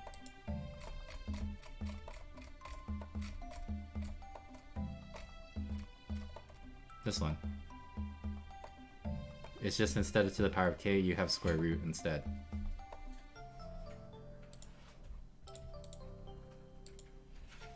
Alright, and then ampersand has a possible answer. And then again, this now has a translation, 3 spaces to the left, 6 spaces up.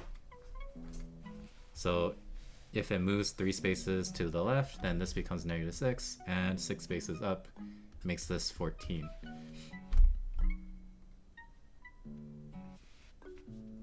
Oh, maybe the intercept should be -5 and 1? Maybe. I don't think so, though. So for this, to find the x-intercepts, we set this equation equal to 0. Yeah, that's what this means.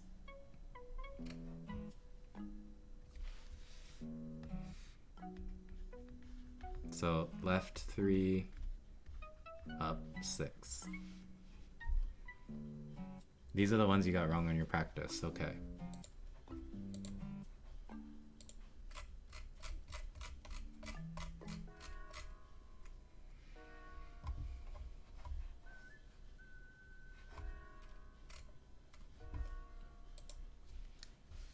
So what do you have? You have big F.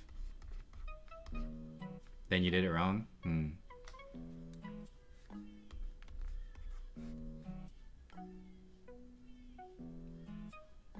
Why should I use the general Discord chat when I have Twitch chat?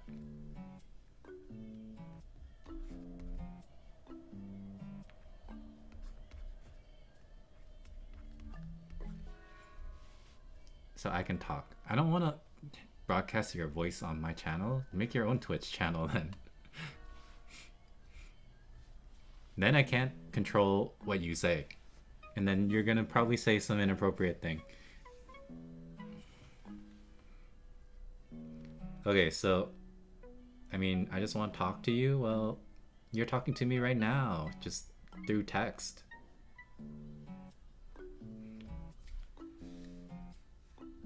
Okay, so Jazz, you can consider this square root as a function itself. So you can call this, for example, like an h. So h function means that you're going to take the square root of something. Yeah, but you need to do homework. So go do your homework then. Why do you want to talk so bad?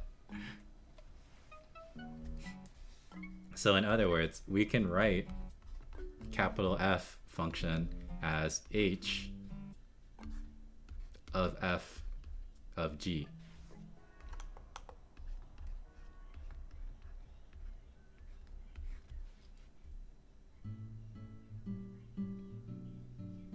Oh, Jazz's screen is purple again. You can talk and do homework. Multitasking? Okay, then multitask doing homework and typing.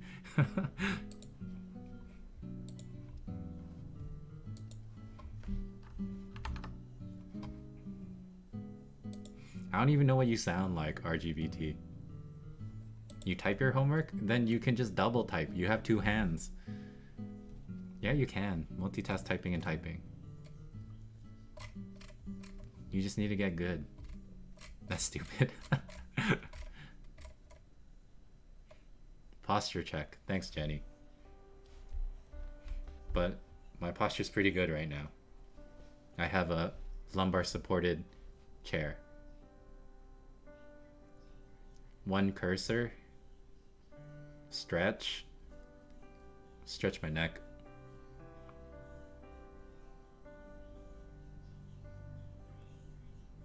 You're here. Okay, Jazz is back. You're on Firefox. Okay, hopefully it's better.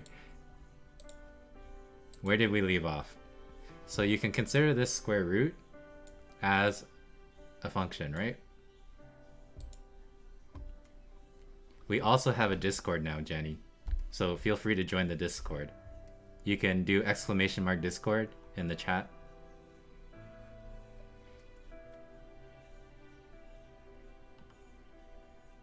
I don't know. Jazz, focus. So capital F you can consider as a triple composition. Behave yourselves in the Discord if you decide to join.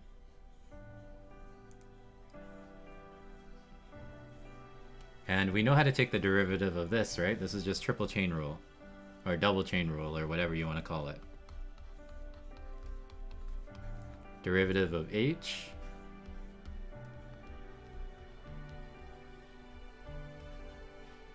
Derivative of f.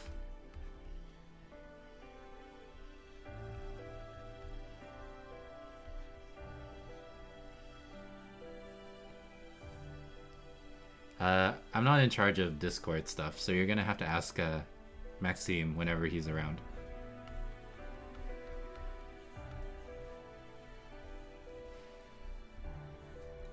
So here's the derivative of f in its most general form, if you have three functions composed together.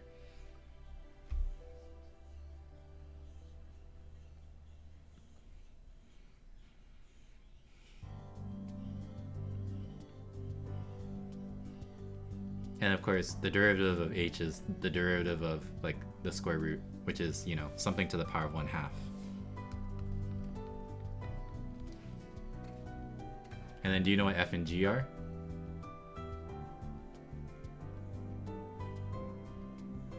Yeah, why would you ever use Chrome? Chrome sucks. It uses too much memory. Almost 3 a.m.? Jeez, you should go to sleep, Campersan.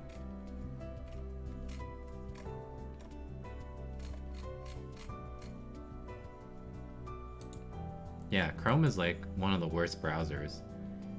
And then obviously because it's made by Google, it automatically steals all your data and sells it to like Jeff Bezos or whatever.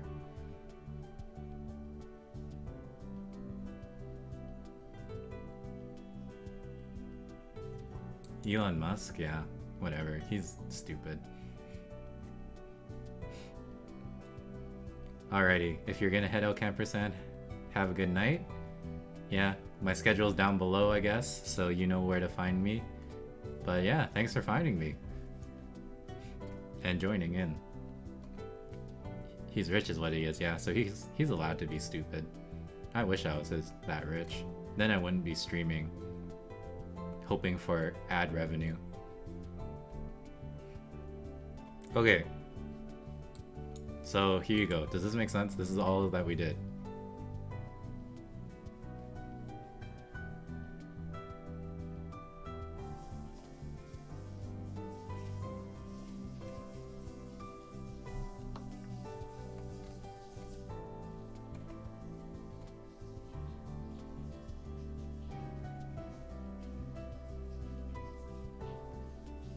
And then if you know what h, f, and g are, then you can replace the function notation with the actual functions themselves and derivatives.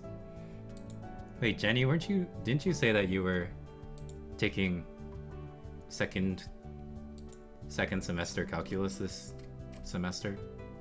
Like integral stuff, if you're still here?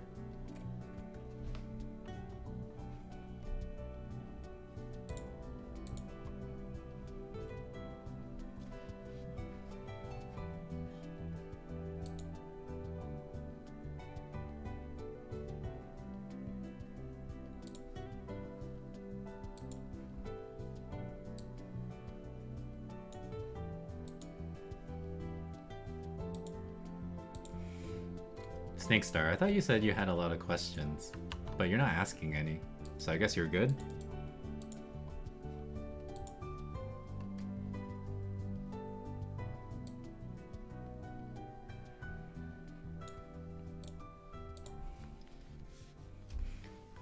Okay.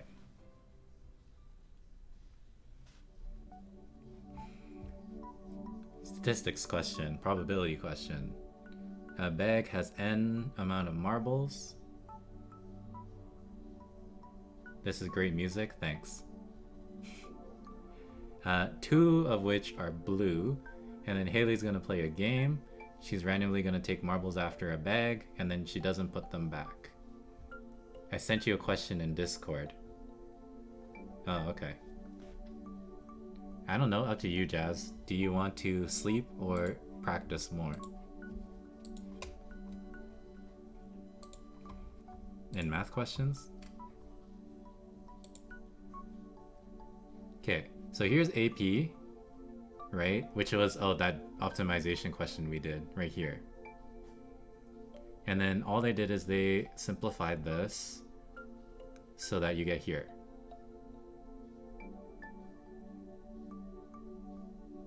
Cool logo. Here, I can make you a VIP.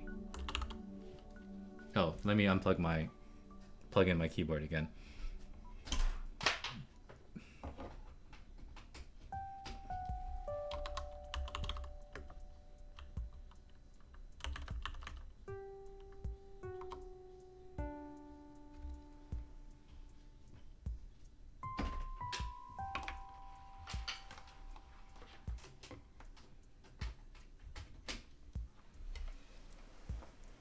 Okay, and then let's see.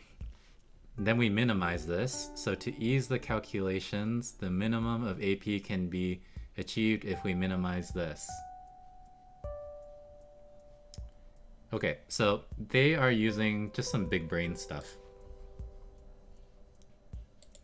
So hopefully you're, Snakestar, you're okay with understanding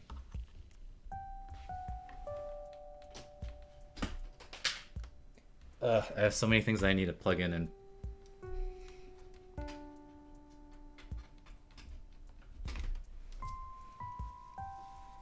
okay. So the actual distance equation is this square root of x to the power of 4 something something something, right? 3x squared plus 4.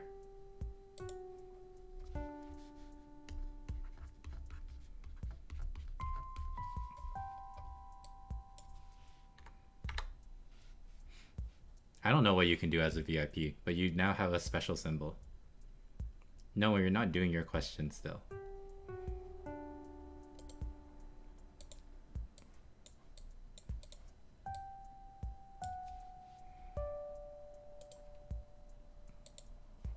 Okay, so Snakestar, if you want to minimize this square root, the minimum of this square root happens at the exact same time as the actual minimum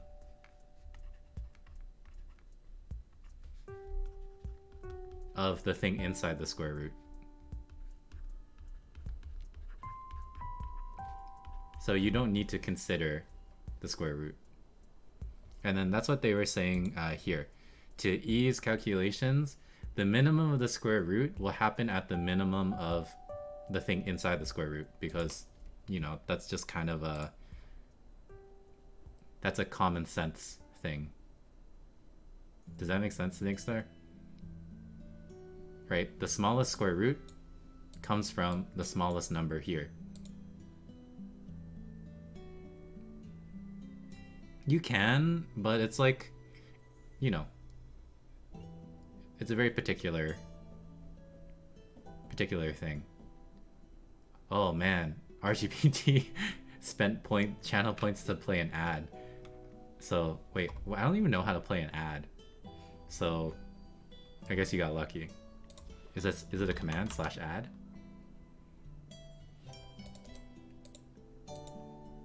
I have no idea how to play an ad. But yeah, this is just a shortcut, right? Because again, the smallest square root comes from the smallest number that you are gonna square root. And then you can just do this stuff.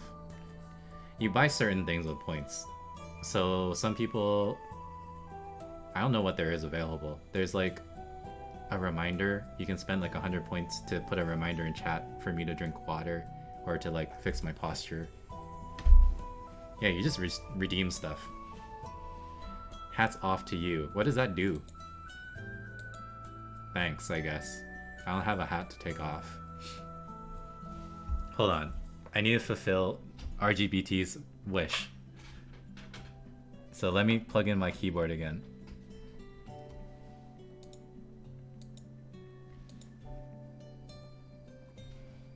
/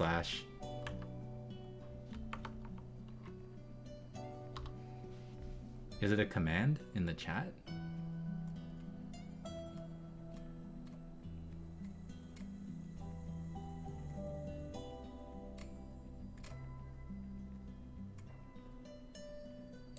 Nope.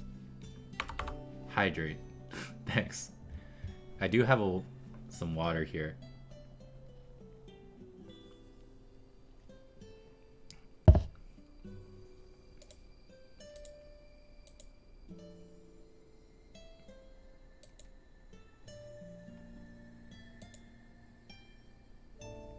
Great.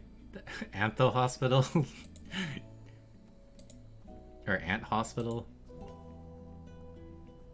Okay, I don't know how to play an ad, so unfortunately RGBT, I need to figure that out. And then I'll play an ad for you.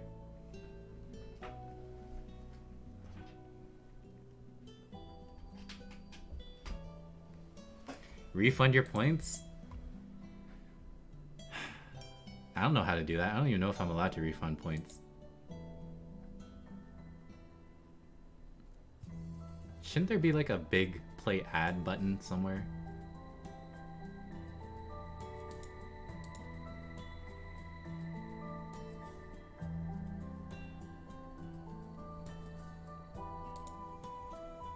Yeah, whatever. Okay, back to this. So RGBT gave a very fancy explanation as well. But, you know, common sense, right? How do you get the smallest square root? It's when the thing that you are taking the square root of is also the smallest. So minimizing this is the same as minimizing this. Yeah, rigor. Yeah, I don't think it's possible to whatever. Timeout RGBT? Okay. / timeout. This sucks. So my tablet is low battery. So I have to keep it plugged in. So every time I need to type something, I need to unplug my tablet and plug in my keyboard. Don't do it. I have to do what the channel points tell me to do. Timeout. RGPT. And then I can decide the time. So, you know, RGPT says that he's working on homework, so we're kind of distracting him. So,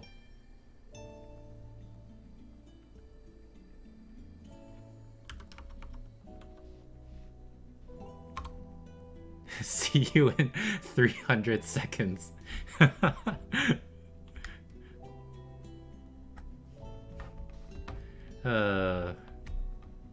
Censorship? No, this is what the people wanted. They used their channel points for that. And you know what? I'm doing him a favor. He has homework to do. And last stream he was complaining about how busy he was.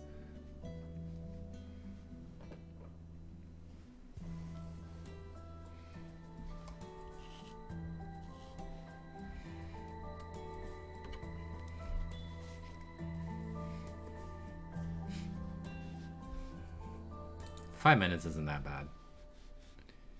Anyways, where was I? Okay, so the probability ends when they draw a blue marble. So what's the probability that the game will end on the first draw? So this is out of n. Free RGPT. Is that an option in the channel points?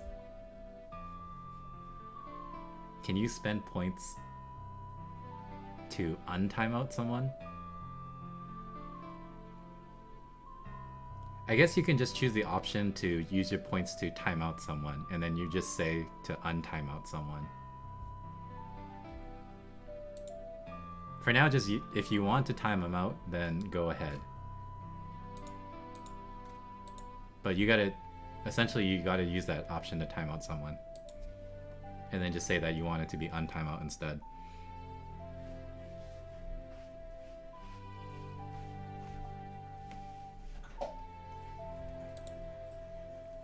Okay, here's the probability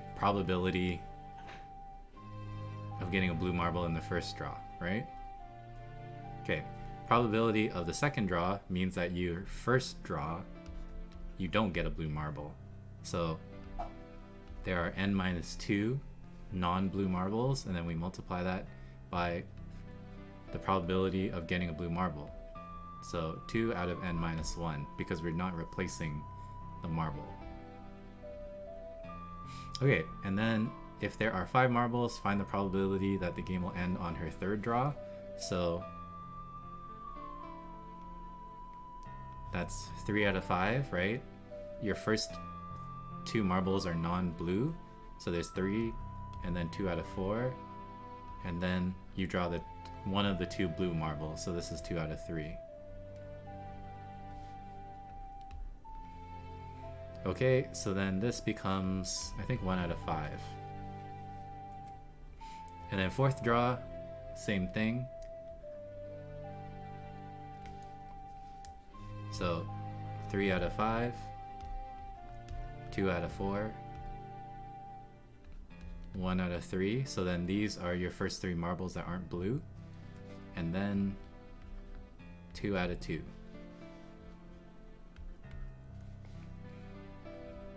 Okay, so then multiplying all of this together, this goes with that, this one goes with this one, so 1 out of 10.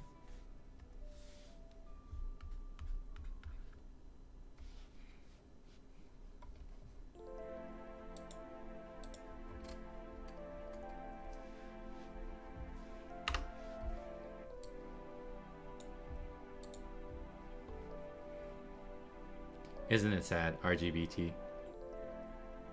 I said that people can use channel points to unban you or untime you out, and no one is. But meanwhile, Snakestar has a question. Yeah. What is the question? Did you put it in the Discord? Or are you just gonna type it? You have 76 points? Yeah, but would you unban or untime out RGBT?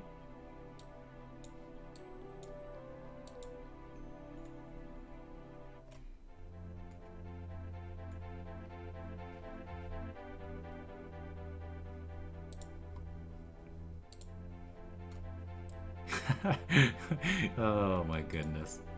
You guys can't see this, but I think this happened after I timed him out. He says in the Discord in capital letters, "How dare you?"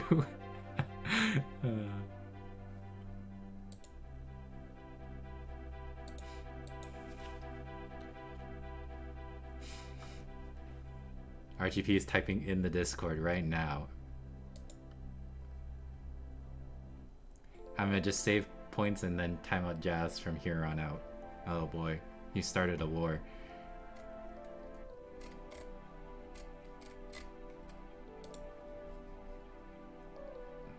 Invite? Just exclamation mark Discord. Hello, hello. Behave if you join the Discord. Oh, Jazz is back. Or, I mean, not Jazz, RGBT.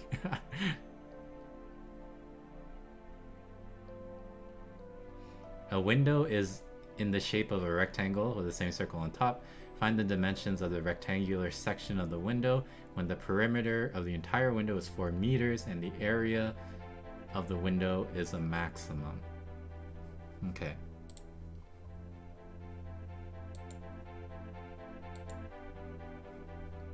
So you should, you know, draw a picture, right? We have a window.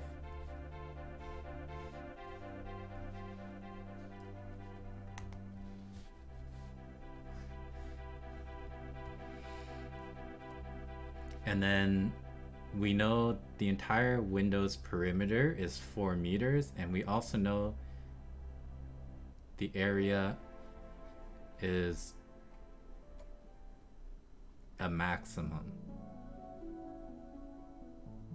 Find the dimensions of the rectangular window, section of the window. Okay. Is it tough being a teacher during COVID times, especially where you're from? What does that even mean?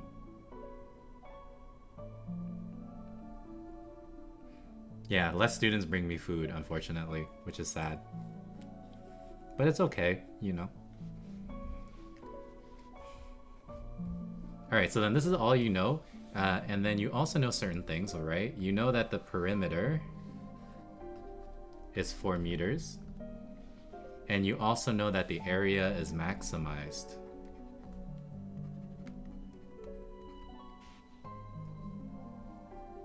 So first thing we're gonna do is we are going to create some equations. This is a rectangle with half a circle on top. So let's do that first, Snake Star.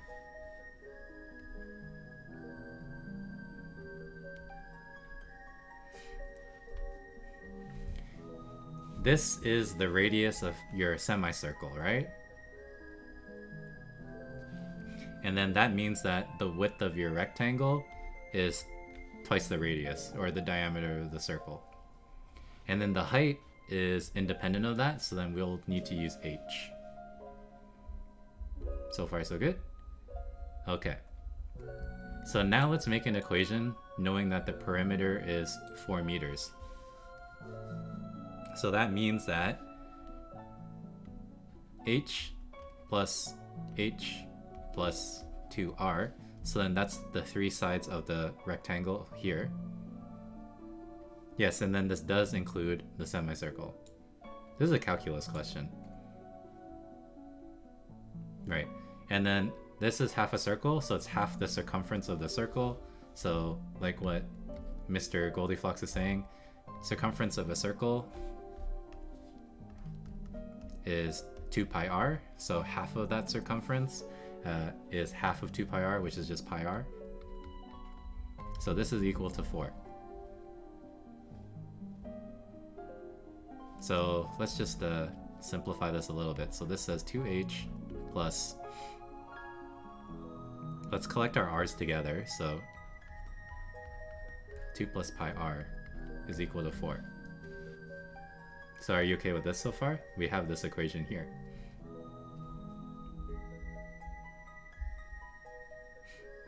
And then we need to create an equation for this, right? So we need to find the equation of an area, and then we know we have to maximize it, so take the derivative. Yeah, don't take the derivative of this. Don't listen to Goldilocks. He's a scrub. Find the equation of the area. We know it has to be maximized. So you take the derivative of this, set it equal to 0, find the critical points, put on hat. No, it says hats off. The boy can't do math and he can't read. So, okay, let's find an expression for the area, right? Yeah, so area of the rectangle, which is, height times 2r. So 2rh plus half area of the circle. And we'll do what Goldilocks is saying in a bit. So, pi r squared is the full circle. We have half the circle, so it's half pi r squared. And then I gotta hydrate. Okay, so snake start. The issue with this is we have 2 variables, so you can't take the derivative. Now, of course, we want to find out the dimensions, so it doesn't really matter, but I need to have only one variable, and that's where this equation comes in. Bonk Knob 56, thanks. I have an equation that relates h and r together, so I can isolate for h or r and then make a substitution in here. So it's easiest to solve for h here. So you're gonna have 4 minus 2 plus pi r divided by 2.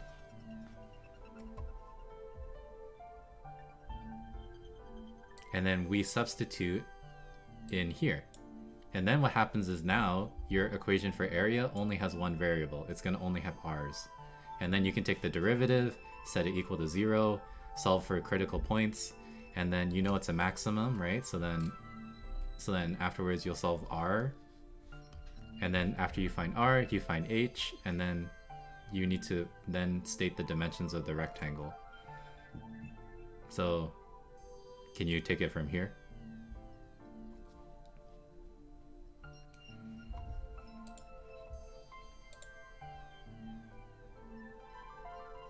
Give me whiteboard function annotation? I don't even know what that means. What are you talking about, Goldiflox? Like Zoom? But I'm not on Zoom. Annotate on the screen? This screen? Can you do that through Twitch?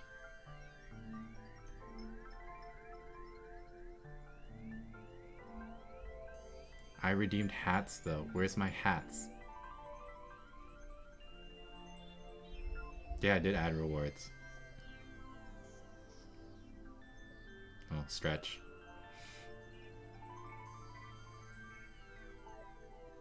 Ugh. That's hats. I did hats off to you? Yeah, don't you... What does that mean, hats off? Like, hats off is a saying, and it says, like, congratulations. Put on a hat? Why can't you read? It says hats off, not hats on.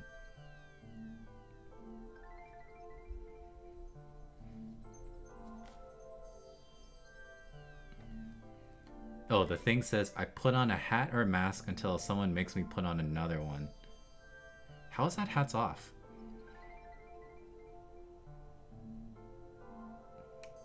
I stretched my neck. Posture check?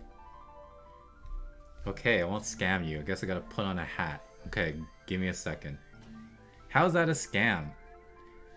You want me to be like those girl streamers and then stretch like this or something?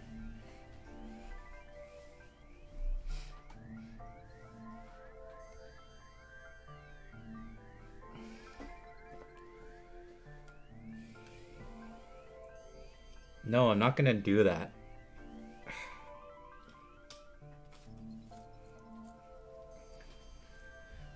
Here's your stupid hat.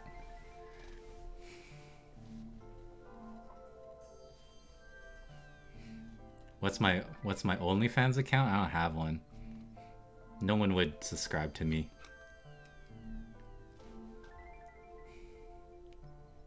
Hats off. So does that mean that I need to change my hat? I think that means I need to change my hat. Okay. Put on a new hat.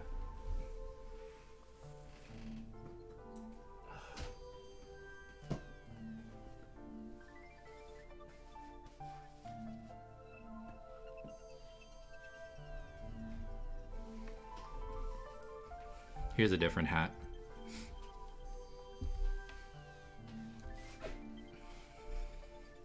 You cut your hair? Wow.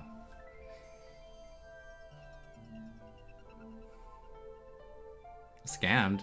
How does it look the same? It's a completely different color. And it's in a different style. This was the first hat. It's brown. This one is gray.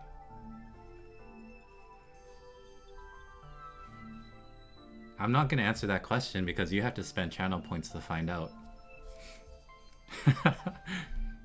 Ew, no. I hate berets. I've been scarred by berets because I did this French exchange program, and then this like one girl thought that she was so French even though her French sucked because like she was wearing a beret, and we all just judged her. And then from that point on, I was like, I could never do a beret. I look like an idiot? Yeah, well, take that off. You have to pay channel points to take that off. There's a hats off to you channel points.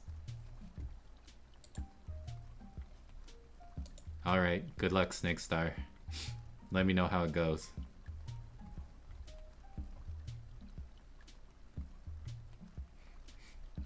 What's wrong with a backwards hat? It doesn't even look that bad.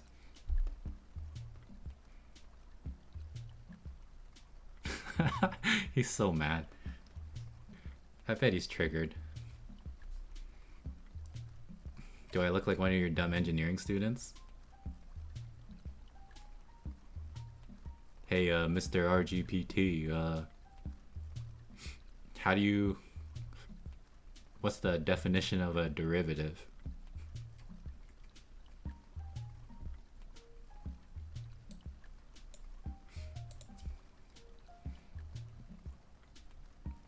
Crack a cold one with my boys. Math homework. Screw the math homework. Timeout. Ooh, here we go. Who are you shooting? Let me know. Okay.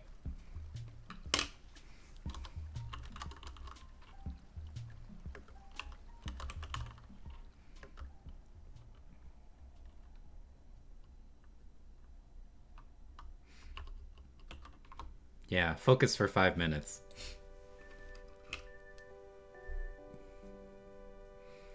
Oh my gosh, let me finish this question. So she's gonna play this stupid marble game with 5 marbles. She's gonna pay $20 to play, and then this is how much money she can earn back, depending on when she ends the game. Okay. Then we need to find the value of k such that this is a fair game. So fair game implies, you know, no money lost,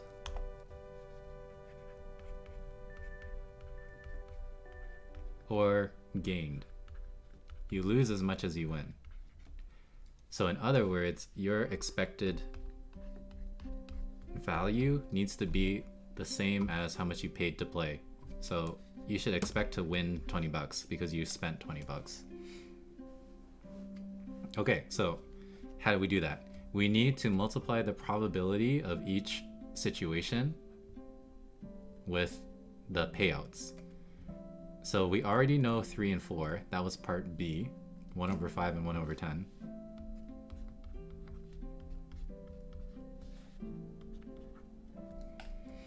And then we need to find out these probabilities. So we have their general formulas here. So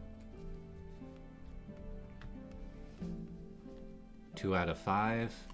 And then from the second draw, well, that's 3 out of 5 times 2 out of 4, which reduces to 1/2. So this is 3 out of 10.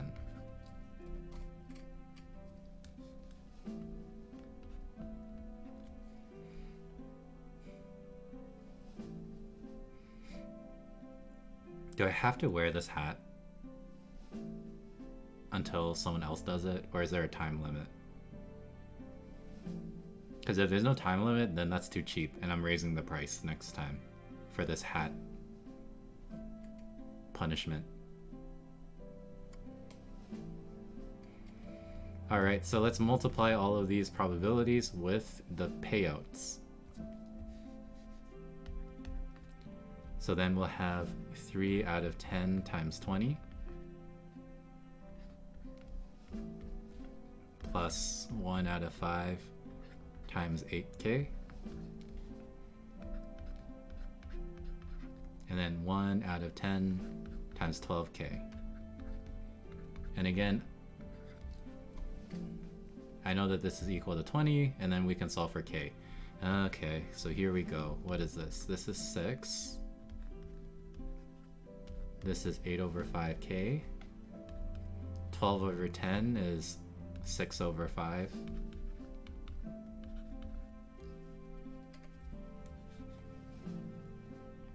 So 8 plus 6 is 14. 20 minus 6 is 14. Nice. So this basically means that k has to be 5.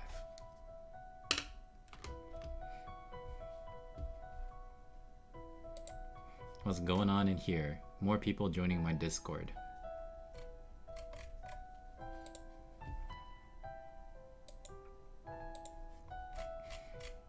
Oh man, I thought I was done. Hi Bonk Knob. How's it going?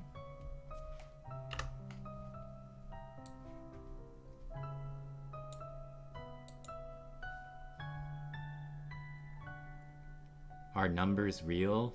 Some numbers. Oh, Silasness with the report back.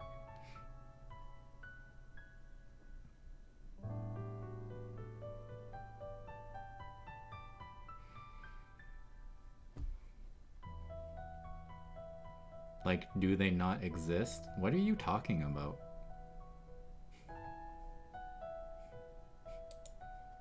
What do you mean numbers don't exist?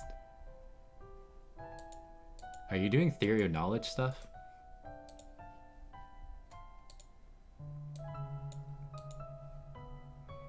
Well, do they exist? Or are they just an invention of ours to help quantify observable things? I don't know. That's really deep, Serpent. And that leads into the question of, you know, the really famous question about mathematics. Is it a discovery or is it an invention?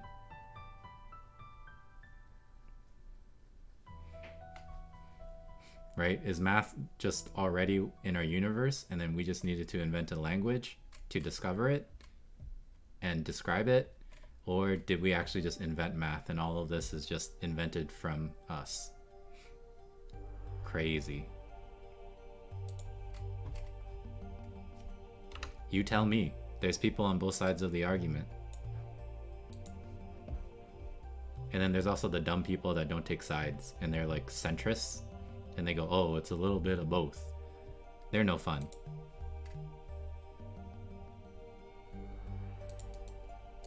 There you go. RGBT, big math man himself, says mostly discovery, some invented.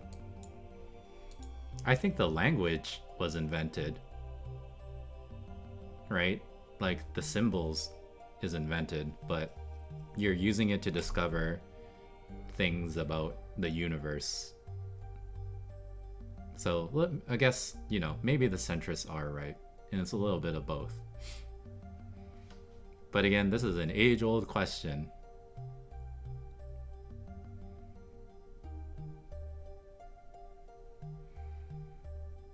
Yeah, and what RGPG says is true, although you guys will probably need to pull out a thesaurus to understand what he's trying to say.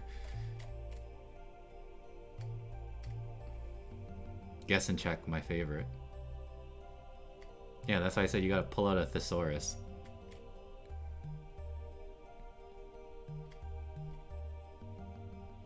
Oh yeah, Jazz is back. Just noticed. It's almost as if she never left.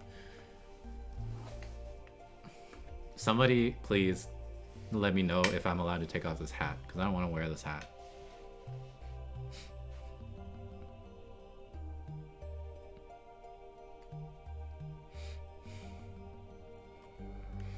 Alright, this is the last question, so take it off? Okay. Don't need to tell me twice.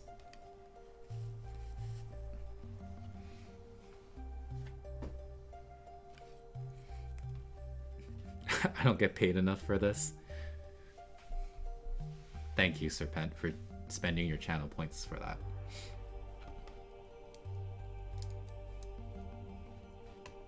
Okay, while you guys debate about the origins of math, let me finish this off. So we have this function,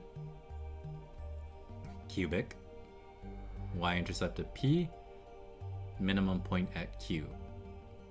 Find the coordinates of p. So because p is the y-intercept, p is going to be the constant value 6. So 0 and 6.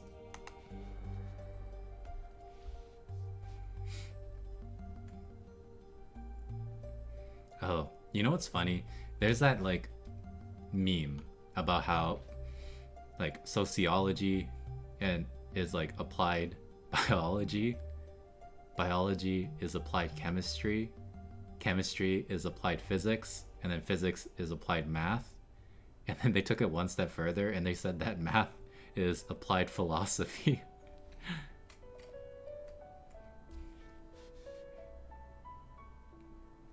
And in a sense, they're not wrong, but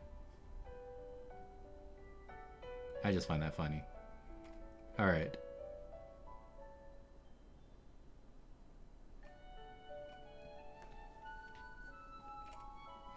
Then we need to find the derivative. So take the derivative of this. That's easy peasy. I'll write it up here.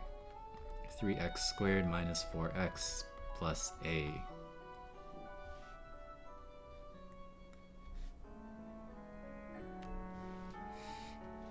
Math is applying logic. You only worth in second order arithmetic, but then logic also applies to math. Oh, Bonk Knob with the big paragraph. Maybe this will help answer your question, Serpent. Alright. Then we need to find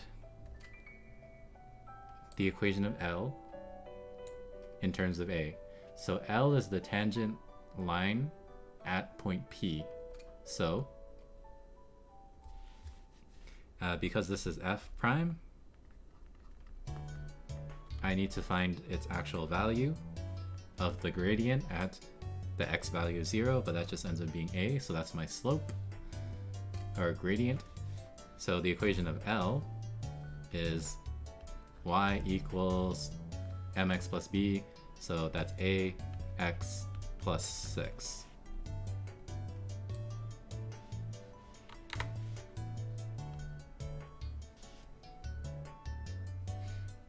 Alright, I'm interested in what Bonk Knob says. Well, they do exist, and they do lead up to something, but it's so large we can't even fathom it, called infinity. But infinity isn't a number, instead it's a type of number that's so large that we can't even fathom it. Again, good luck trying to sleep, Serpent. School sucks.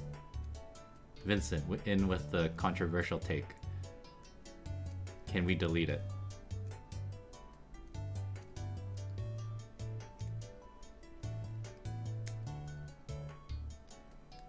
And then RGBT with his extra math knowledge. Hot take, cereal is soup. You're not wrong. Ketchup is smoothie. Lasagna is a sandwich. I did not decide against it. I'm just extremely busy. So I will definitely post a lesson on Friday. I was supposed to do 3 lessons, I guess I'll just have to do 2. Oh, there's this recent philosophical debate. If you take 2 lasagnas, have you guys heard of this? If you take 2 lasagnas, and then you stack them on top of each other, and then you cut a slice, are you eating 2 lasagnas? Or are you just eating a thicker lasagna? Or is that entire stack now just one large lasagna, or is it just still considered 2 lasagna? Lasagne? What's the plural? Posture check, water. Thank you, Bonk Knob.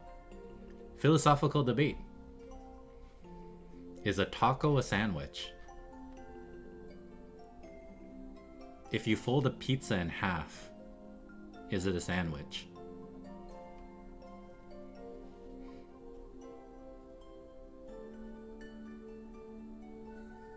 Tacos are good, but as I said last stream, it's hard to find good ones in our city.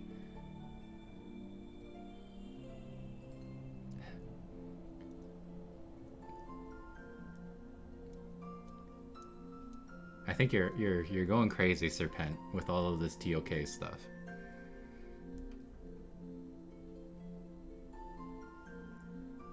Why do linked genes exist? Someone's getting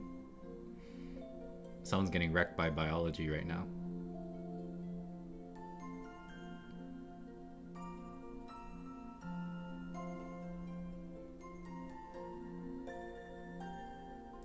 Yeah. Peano axioms are kind of lame. Yeah, but proving 1 + 1 = 2 is kind of funny. And apparently, yeah, quite difficult.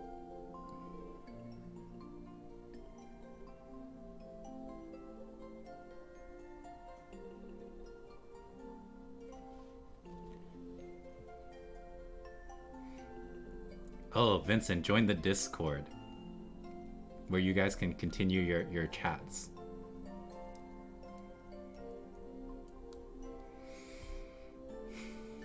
Okay, while you guys are doing that, this is the final question, I think. So after this, I'm going to check my answers, and then I'm probably going to call it there.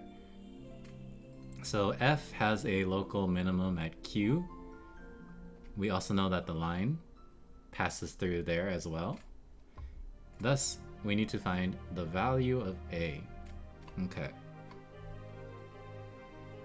So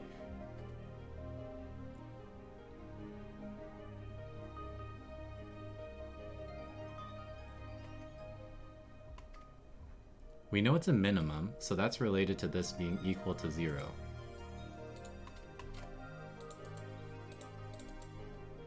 Paste.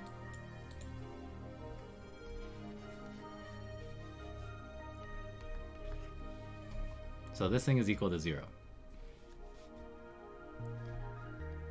So I'm thinking we do some sort of substitution thing.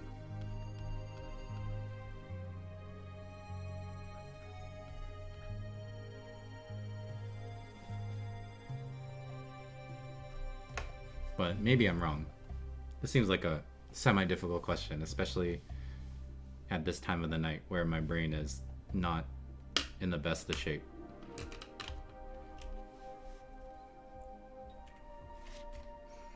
And then we also know that the line goes through it. So at this particular x value,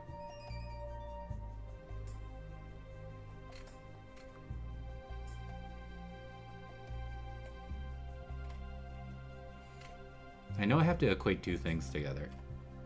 This equation of the line. Oh, well, I guess I should equate it with this itself. Okay, fine, we'll do that. We're going to say that the line equals the function. And then it's going to intersect it in two places. Maybe that's what I need to do.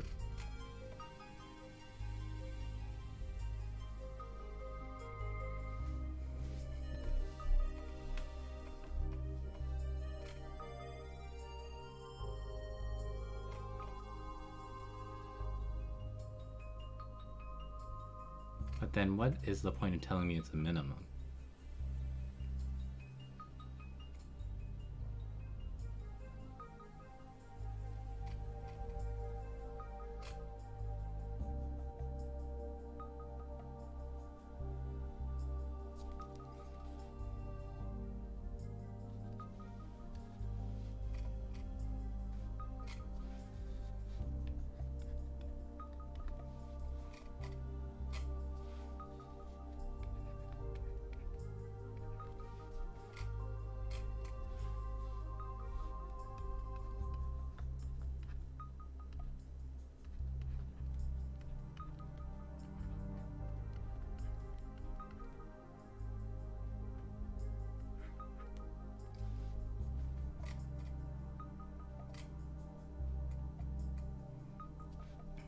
Okay, well, I set the two functions to be equal to each other.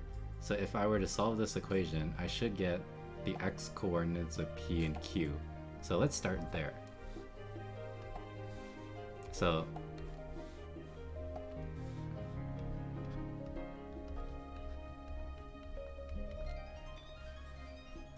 then I can solve this for x pretty easily, right?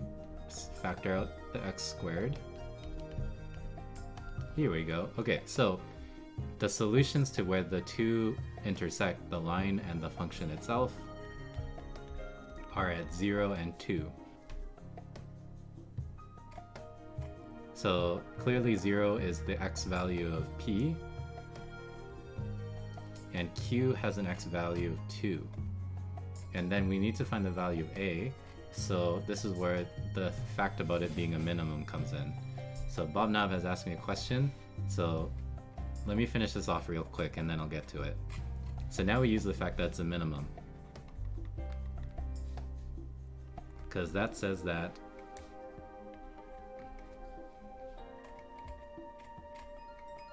this derivative is equal to 0.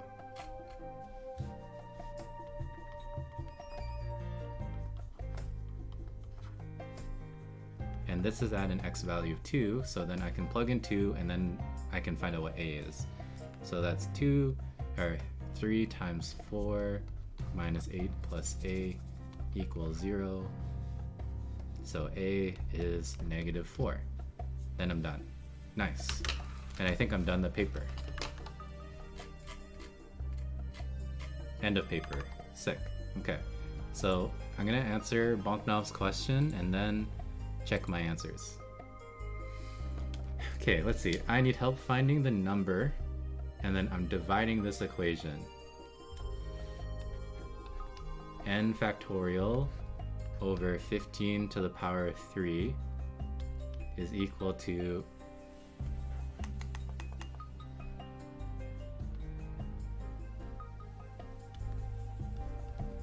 10 to the power of 4 over 10? That's a weird way of saying things.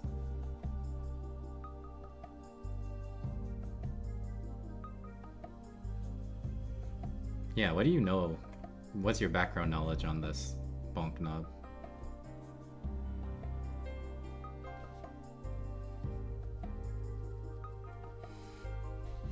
And what are you allowed to use? Like, are you allowed to use a graphing calculator? Are you allowed to use the gamma function?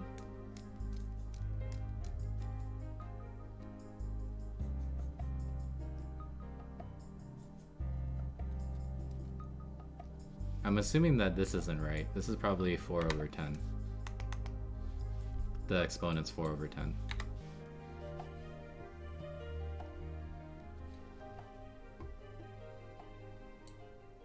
Because this is kind of a...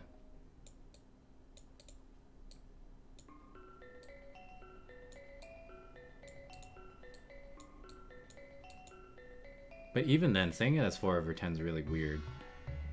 Because wouldn't you give it as 2 over 5? But if it was 10 to the power 4 over 10, then you would just write 10 to the power 3 instead. So I'll wait for your response, Bonknob, before we continue.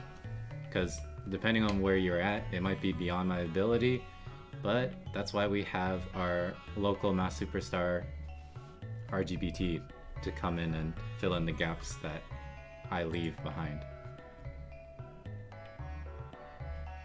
Guess and check? Okay, well first off, let's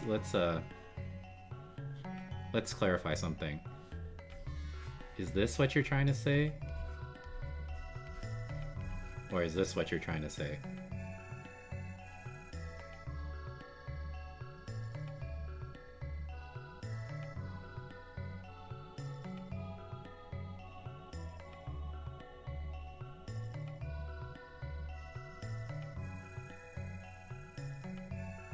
Your little brother. So this is high school.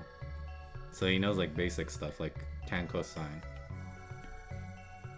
So first off, yeah, let's get some information before we continue. Meanwhile, I'm gonna check my answers.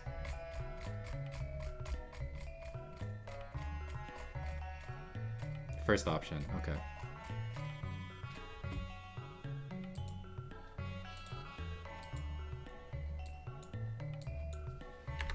Okay, this is really weird that they would write it as 4 over 10. Why don't they just write this as 2 over 5?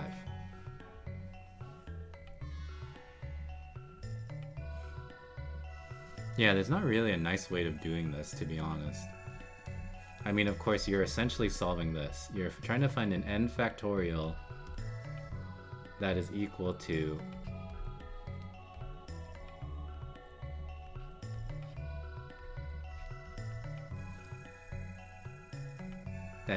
this.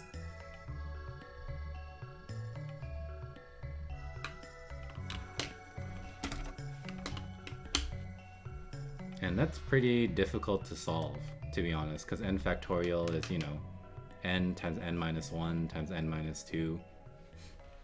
And then you need to find out which n is going to work so that you get this answer. So RGBT says guess and check. I wonder if I can graph n factorial. Holy moly, I can.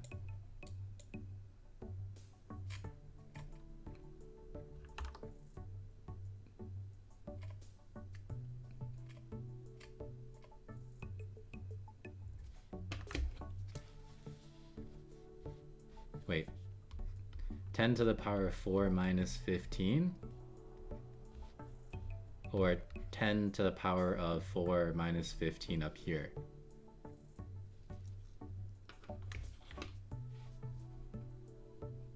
Because if it's this way, then that's really weird that they're saying that instead of negative 11. Yeah, I know this is the gamma function, but you know, at the integer values, then we have our normal factorial definition, as you said.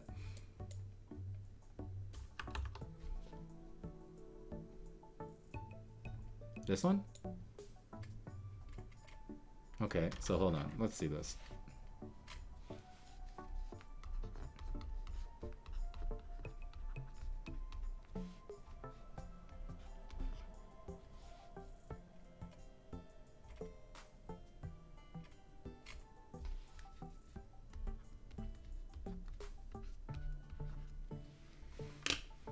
I'm just surprised that's how they plot it, since that is not gamma function. Yeah, I don't know, decimals is kind of funny. So this is the actual question here. Okay, so again, same thing. This is such an odd question.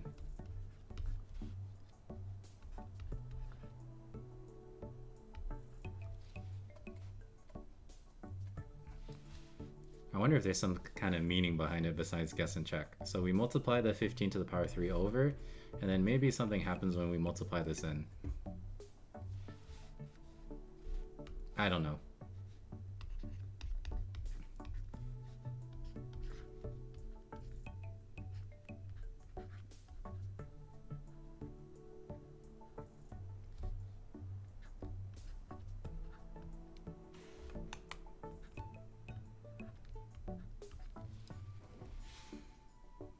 RGBT, do you see anything aside from guessing and checking this?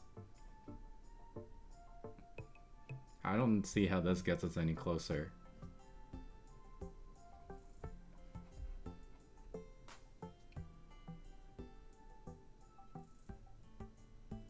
Maybe express everything in 5?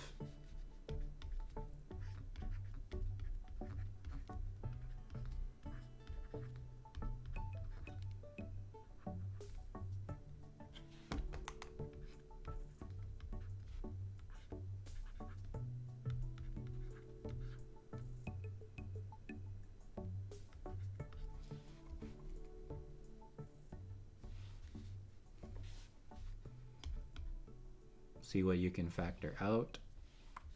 Okay.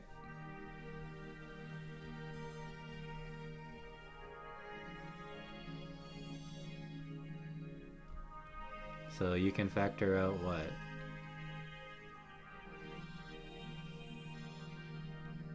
3 to the power 3, and then 5 to the power 4.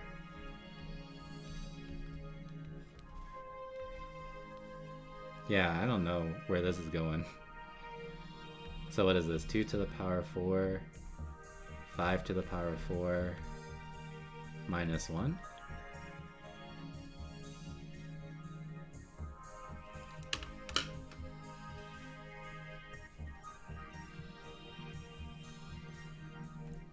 Yeah. We're just trying to manipulate this. Because honestly, there's not really a nice way to find n factorial. And what we're trying to do is we're trying to factorize this because factorial is a multiplication, right?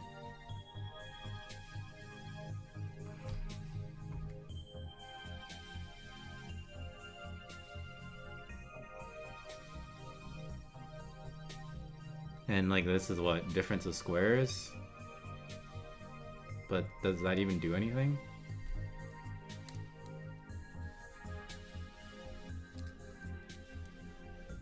This is a very odd question.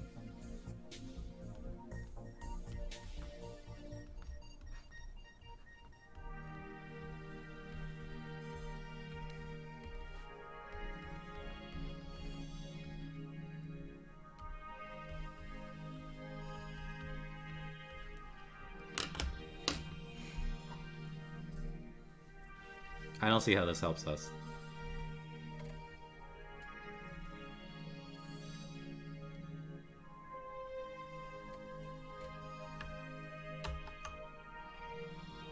Alright, you know what it's time for. Good old Wolfram Alpha.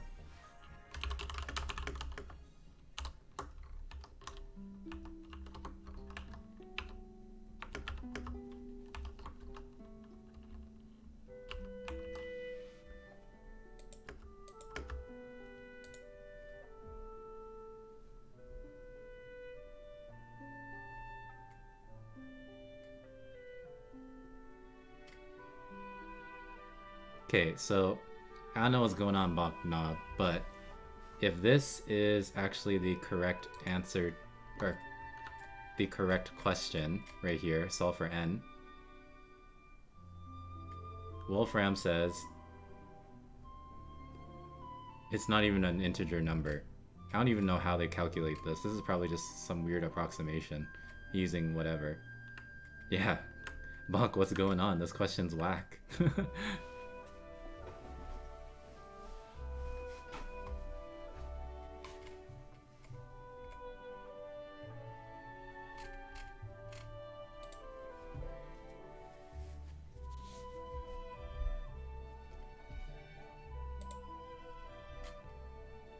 Fan art? Oh wow. Look at this fan art, guys, that people did of me. How do I react? Add a reaction. Hearty face. Thanks, Miss Goodman. 14? What the hell is going on? Where are you from?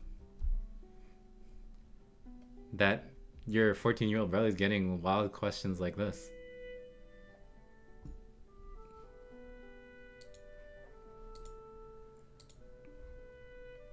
Korea? You guys are from Korea? What the hell? North Korea? Damn, they're too advanced.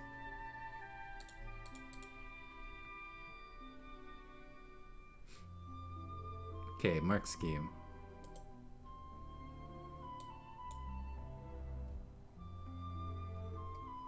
He's trolling?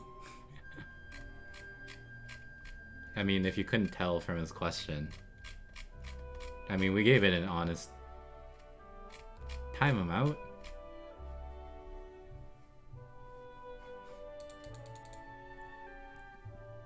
I was prepared to stay on that for like an hour. Oh man. You got channel points to time him out?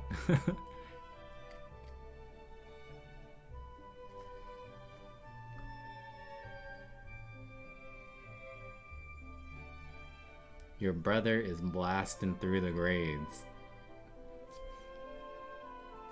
Well, if he's so smart, then I guess he doesn't need your help or our help then.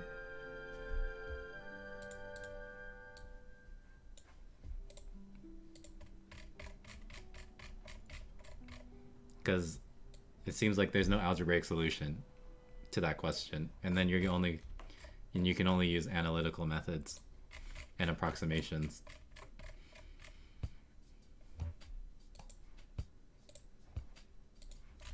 Okay, let's check my answers. I got 36.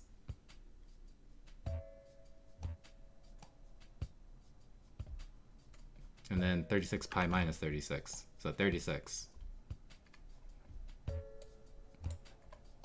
And then, oh shoot, I did this question wrong. I found the area. It went to perimeter, so that's completely wrong. Whatever.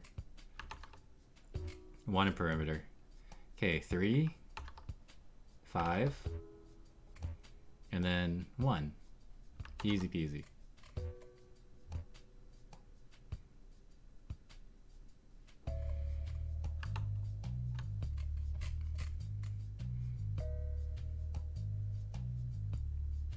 Alright, 16, 16, 25, 25. Easy peasy. 3b, 3 plus b, b over 3. 3b, 3 plus b, b over 3. Okay, we skipped the vector question. It crashed.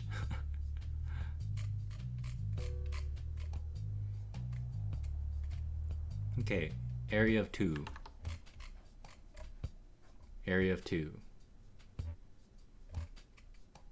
What an enigma Bonk is. Is he just some high-level troll?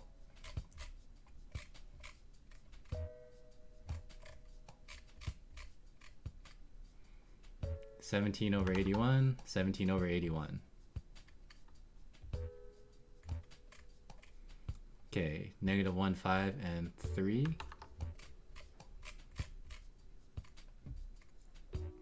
-1, 5, and 2. Whoops.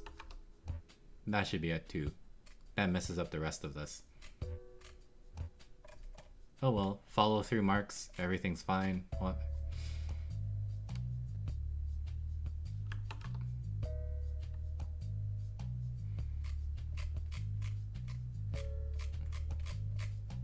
Okay, 2 over n, 2 over n. Multiply these together. Oh yeah, I forgot to actually multiply these together, so I would lose a mark in my answer. I would actually need to write this. You're so helpful, RGBT.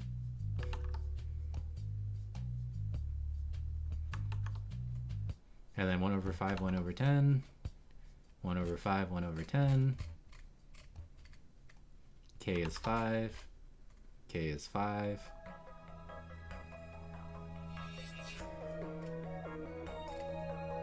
K coordinates of P are 0, 6. Here's your derivative. Oh, ax plus 6, ax plus 6, that's right here. Okay, f of x equals L, so that means that Q has an x value at 2. That means that A is -4. Excellent. Okay, so pretty good marks overall. Most things are right. Messed up twice. Ben Bibliograph. Thanks for the end of the stream follow. Unfortunately, you can't say hi in the chat because you gotta wait 10 minutes or something, and I'm probably gonna end this real soon. But thanks again for the follow. But anyways. Yeah, probably a troll. I don't know who Bonk Nov is. I don't even know where they found that question. What a mystery card.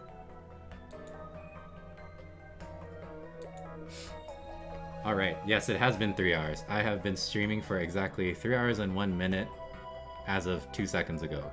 So, I finished my paper. I have set up my Discord, so again, feel free to join. Don't be stupid, otherwise you'll get kicked out. And then, yeah.